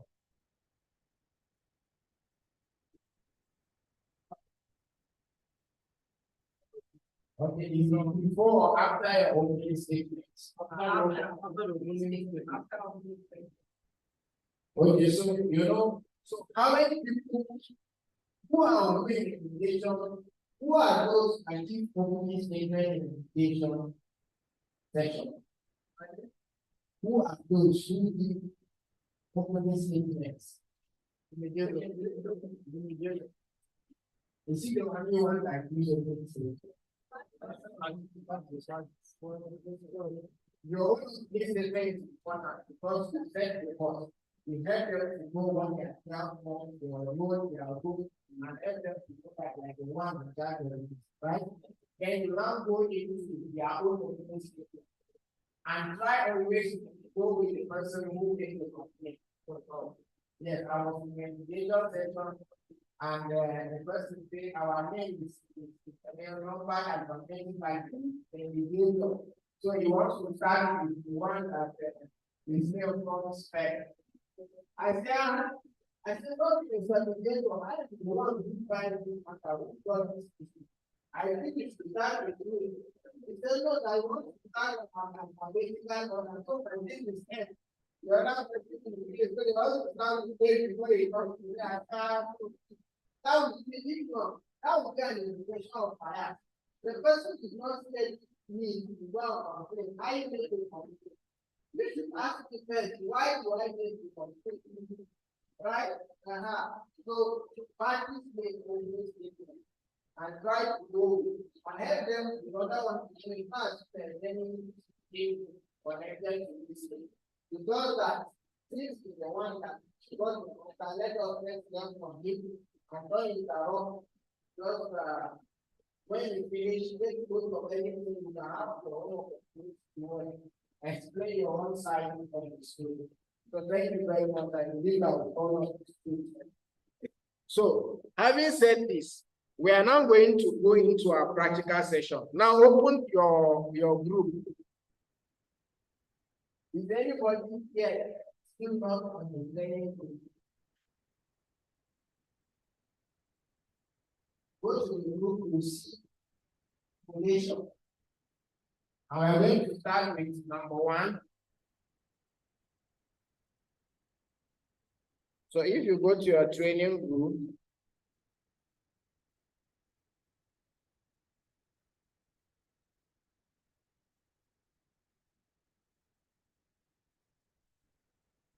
go to the training group.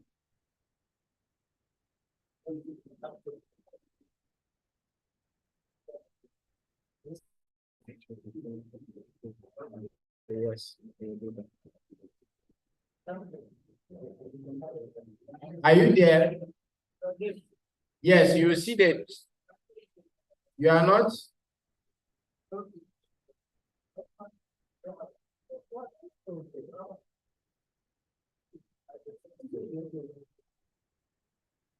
Is there anybody not in the group? Okay, so send it again. Just go and send it. Ask this person. Just leave it out.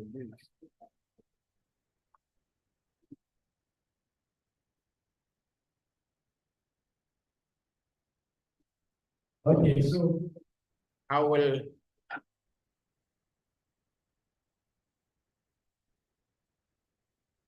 If you don't have,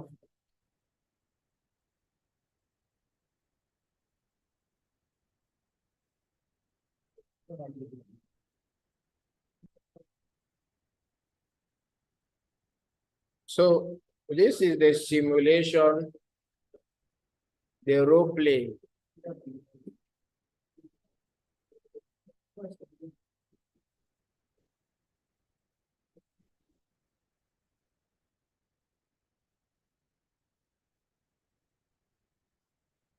Number 1 is what? Why are they starting with family disputes?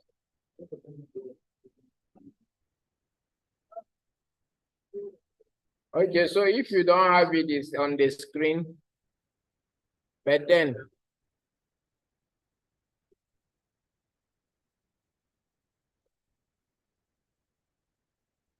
is anybody not in the group?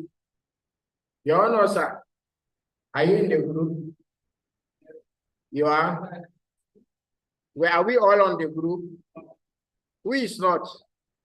You are not? Are you on WhatsApp? Pardon?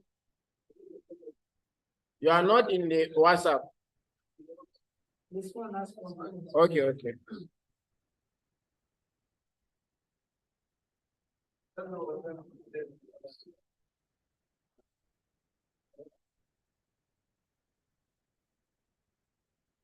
Okay, so but others, all of you, you have it. You have it. Okay, so I'm going to resend it.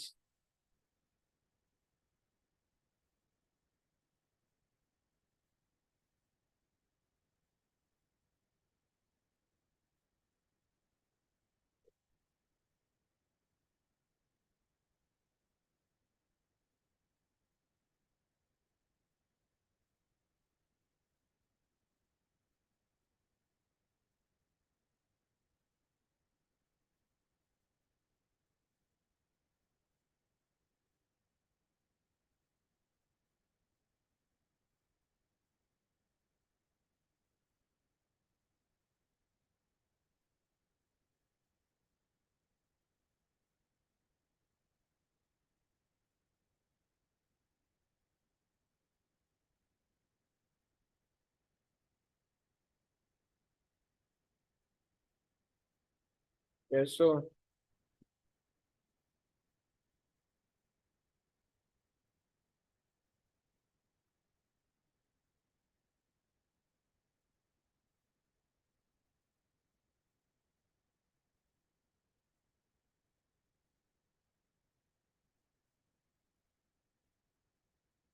I've forwarded it to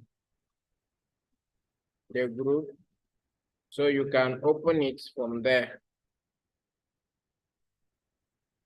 Okay, so we will we'll break ourselves into three per group.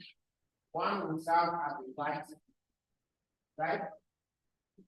Two will serve as party, one is to show your point. So we're going to take numbers.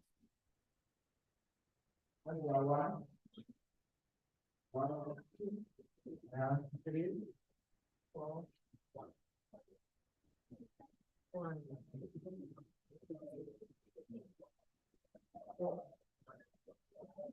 Okay, 1,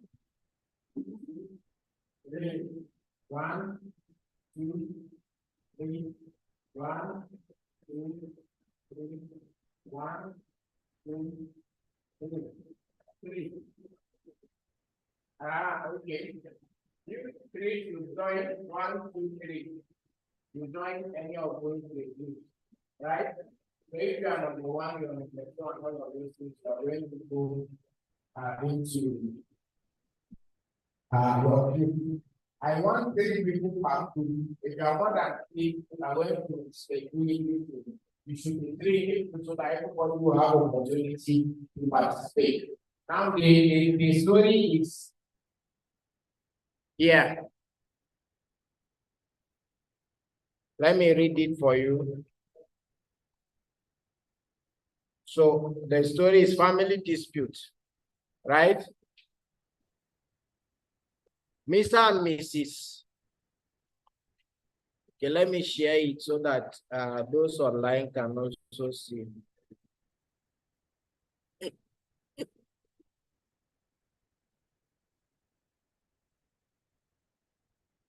I mean, is it already?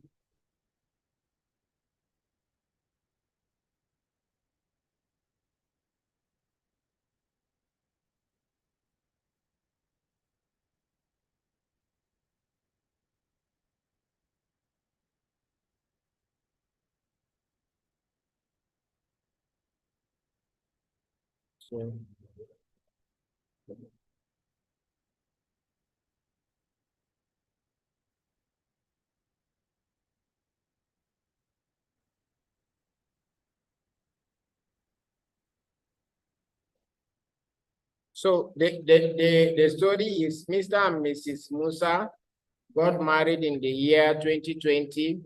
They have been living together happily, but they did not have any child.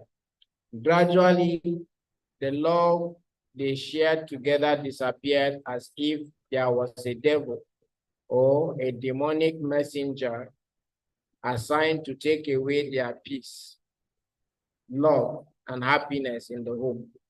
Mr. Musa has suddenly become rude and disrespectful to Mrs. Musa has suddenly become rude and disrespectful to her husband, Mr. Musa, and even the neighbors could take notice. The neighbors who are to ask, who care to ask, will always receive the same answer from the couple.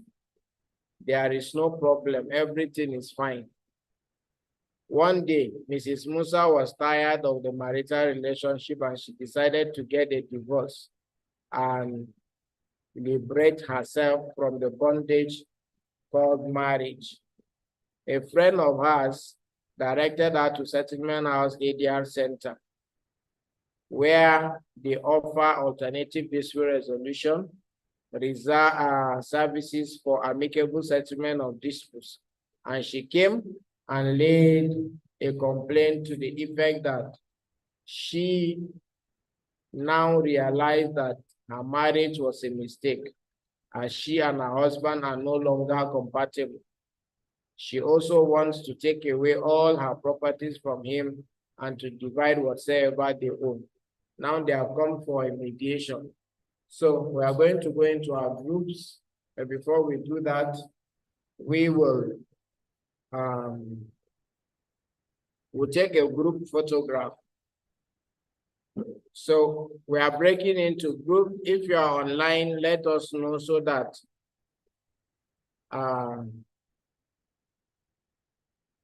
we will know what to do. Break you into your own group. right? Okay. So thank you. Let us come. We will use this place to take. Where is? Come and arrange this thing. So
Hello, Hawa. Can you hear me? Can you hear me? Hello?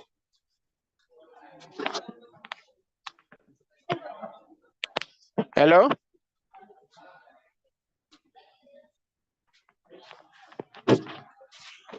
Hello, I can hear you. Uh-huh. We're actually doing a mediation session. Okay. Maybe are you on the road? Yes, I'm on the road. I'm on my way to court. That's serious. So Yes. maybe you need to find time so that you can partake in the In group. the discussion, but the group, I started. I was there when you were trying to regroup us. Okay. Hello. Yes, you said you are Yes. going to share us into group, but. Yes. So I was So aware. Maybe when I settle down, now when I sit down, I'm on bike now. it is well. So maybe you can prepare against tomorrow. You need to be set to because it's a practical session. You cannot be unsettled and do it. Yes, no problem. You can create time. But did you attend the late? I was calling you during the class. You were not responding. I don't know Wow. that way you were even hearing at all. Maybe I was. Yes, I was not hearing. I was in court then. So when we finish, they say we are going to another court. So I'm on my way to the other court now. Sorry about that. So you need to take excuse for this remaining day so that you can concentrate and learn. Yes, I will. I'm learning. I was there throughout when that Mr. Kamita, that white man was presenting. Okay. Yes. It's all right. All right, later. Okay, thank you.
Three. Okay, well, I can just in one.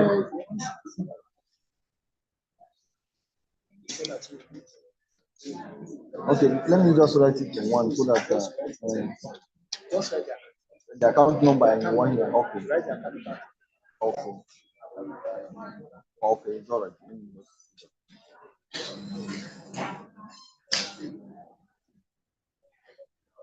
Thank you, Chief.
I have not settled.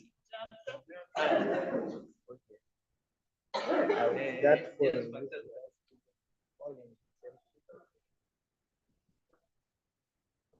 I don't think. Send it to please. I'm coming.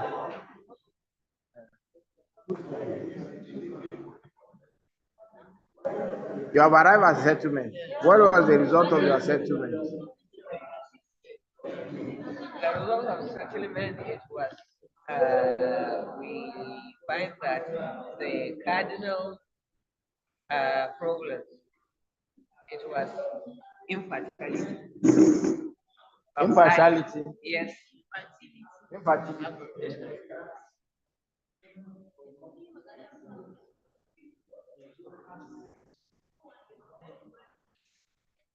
Yes, go ahead. Infertility of either of the spouses.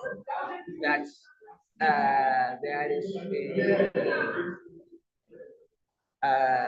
differences that one of the spouses is insisting that they shall go together to the hospital clinic and make a test and other necessary things to get where the illness emanates from either of the spouses who has the lack of system fertility to the child, which is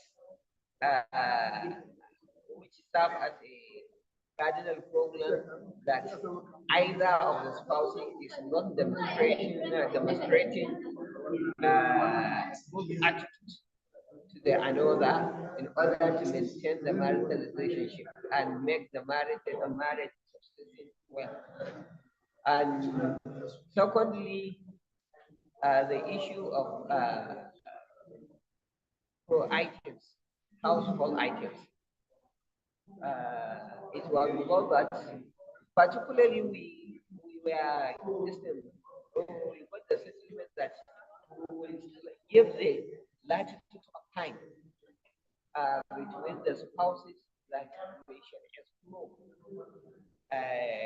where the girl's problem is either of the spouse to see how we shall address it medically. And also the second the share profession of the profession ownership of the household should also be shared among the spouses. First one, the contribution is made by the spouse. That's the solution. Yes. So you can see that the same case scenario, you may have different lack of affection.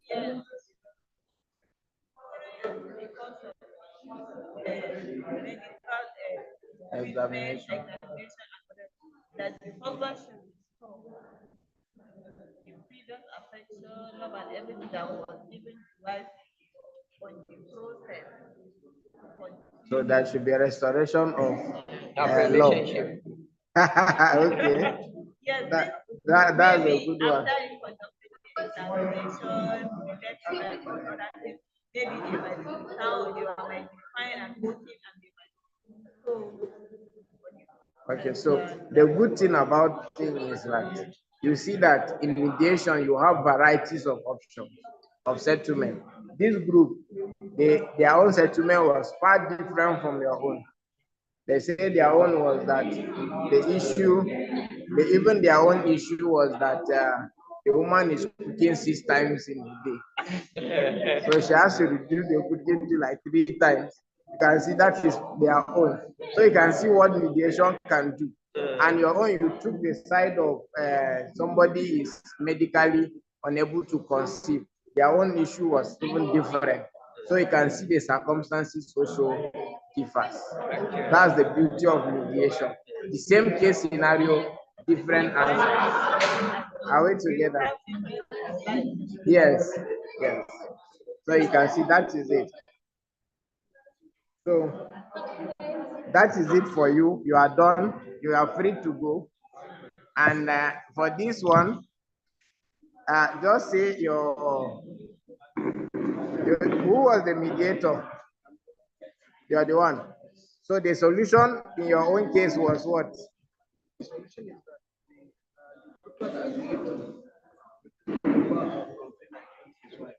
So the husband has agreed to reduce the number of complaints to once in a month. So you'll be complaining only once in a month. Okay, that's interesting. So that is all about the thing. So their own resolution is done. So you are free to go. Ensure you come early tomorrow so that we can begin.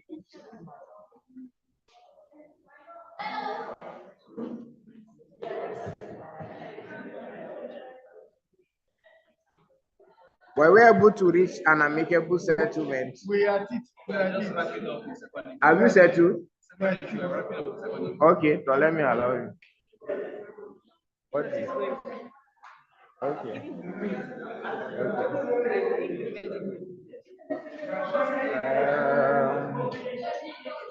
Let's see.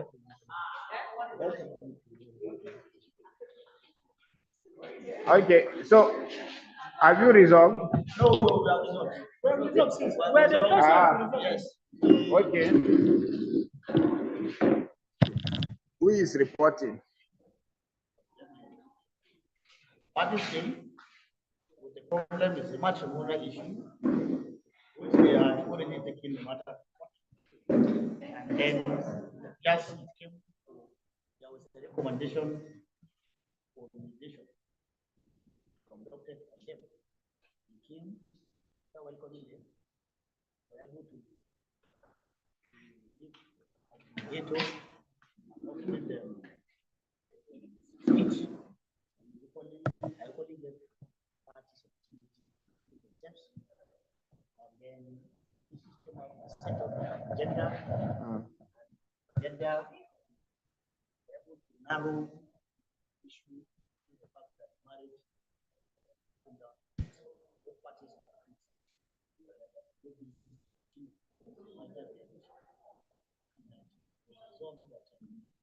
and the issue of the properties, there was no dispute as to the properties owned by the wife.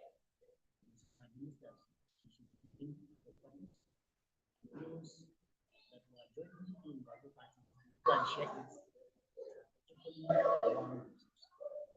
After doing that, So you can see in one of the sessions, their issue was the woman was cooking too much, 6 times in a day. So she has to reduce it. Then for the man that he used to complain every day, so he's going to reduce his complaint to once in a month. So you can see the funny, the other people said it was issue of infertility, inability to give birth. So they have to go and do examination. So you can see the same scenario, different results, different issues for determination, different personalities as well. So you see, that is it.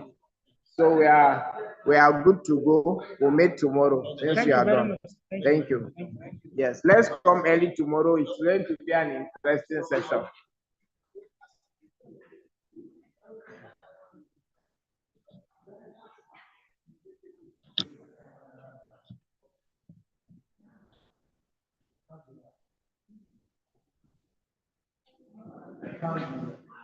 So it seems we don't want to.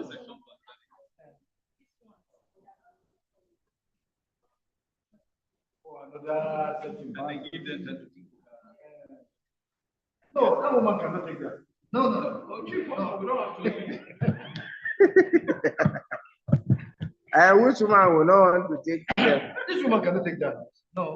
They cannot take the children. The house at Dorado. Okay. Is that the one you like more? I can't part with that. So dear and precious. All right. Like my co-mediator was saying, we are delighted to resolve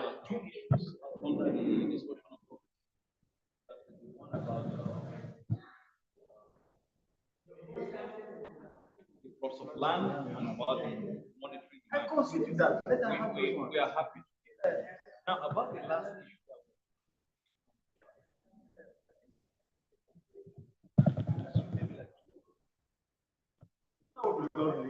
Actually, you have a second thought. Yes, but that was no good. So I think on that point, when we come back tomorrow and hopefully conclude the other matter, we'll do everything.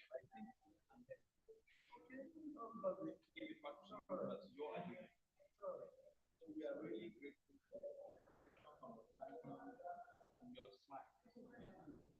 So, Mr. Mediator, can you tell us what was the conclusion in your case?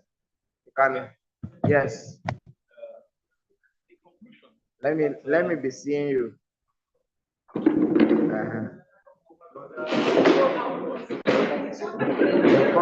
You even wore the same. Are you husband and wife? Oh. In our session, in our case, we were able to guide the parties. So, madam, go that side. Yes. Okay,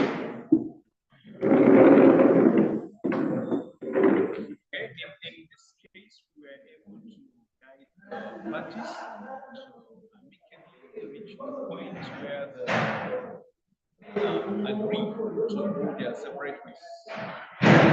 They clearly established that the marriage cannot work again. So they agree that each of them should go their separate ways. And then secondly, on our agenda for discussion, we consider the issue of the property, division of properties. Mrs. Musa said she would want a house, one of the houses, and in Abuja, and also some of the now she conceded in terms of land in Abuja, and also some of the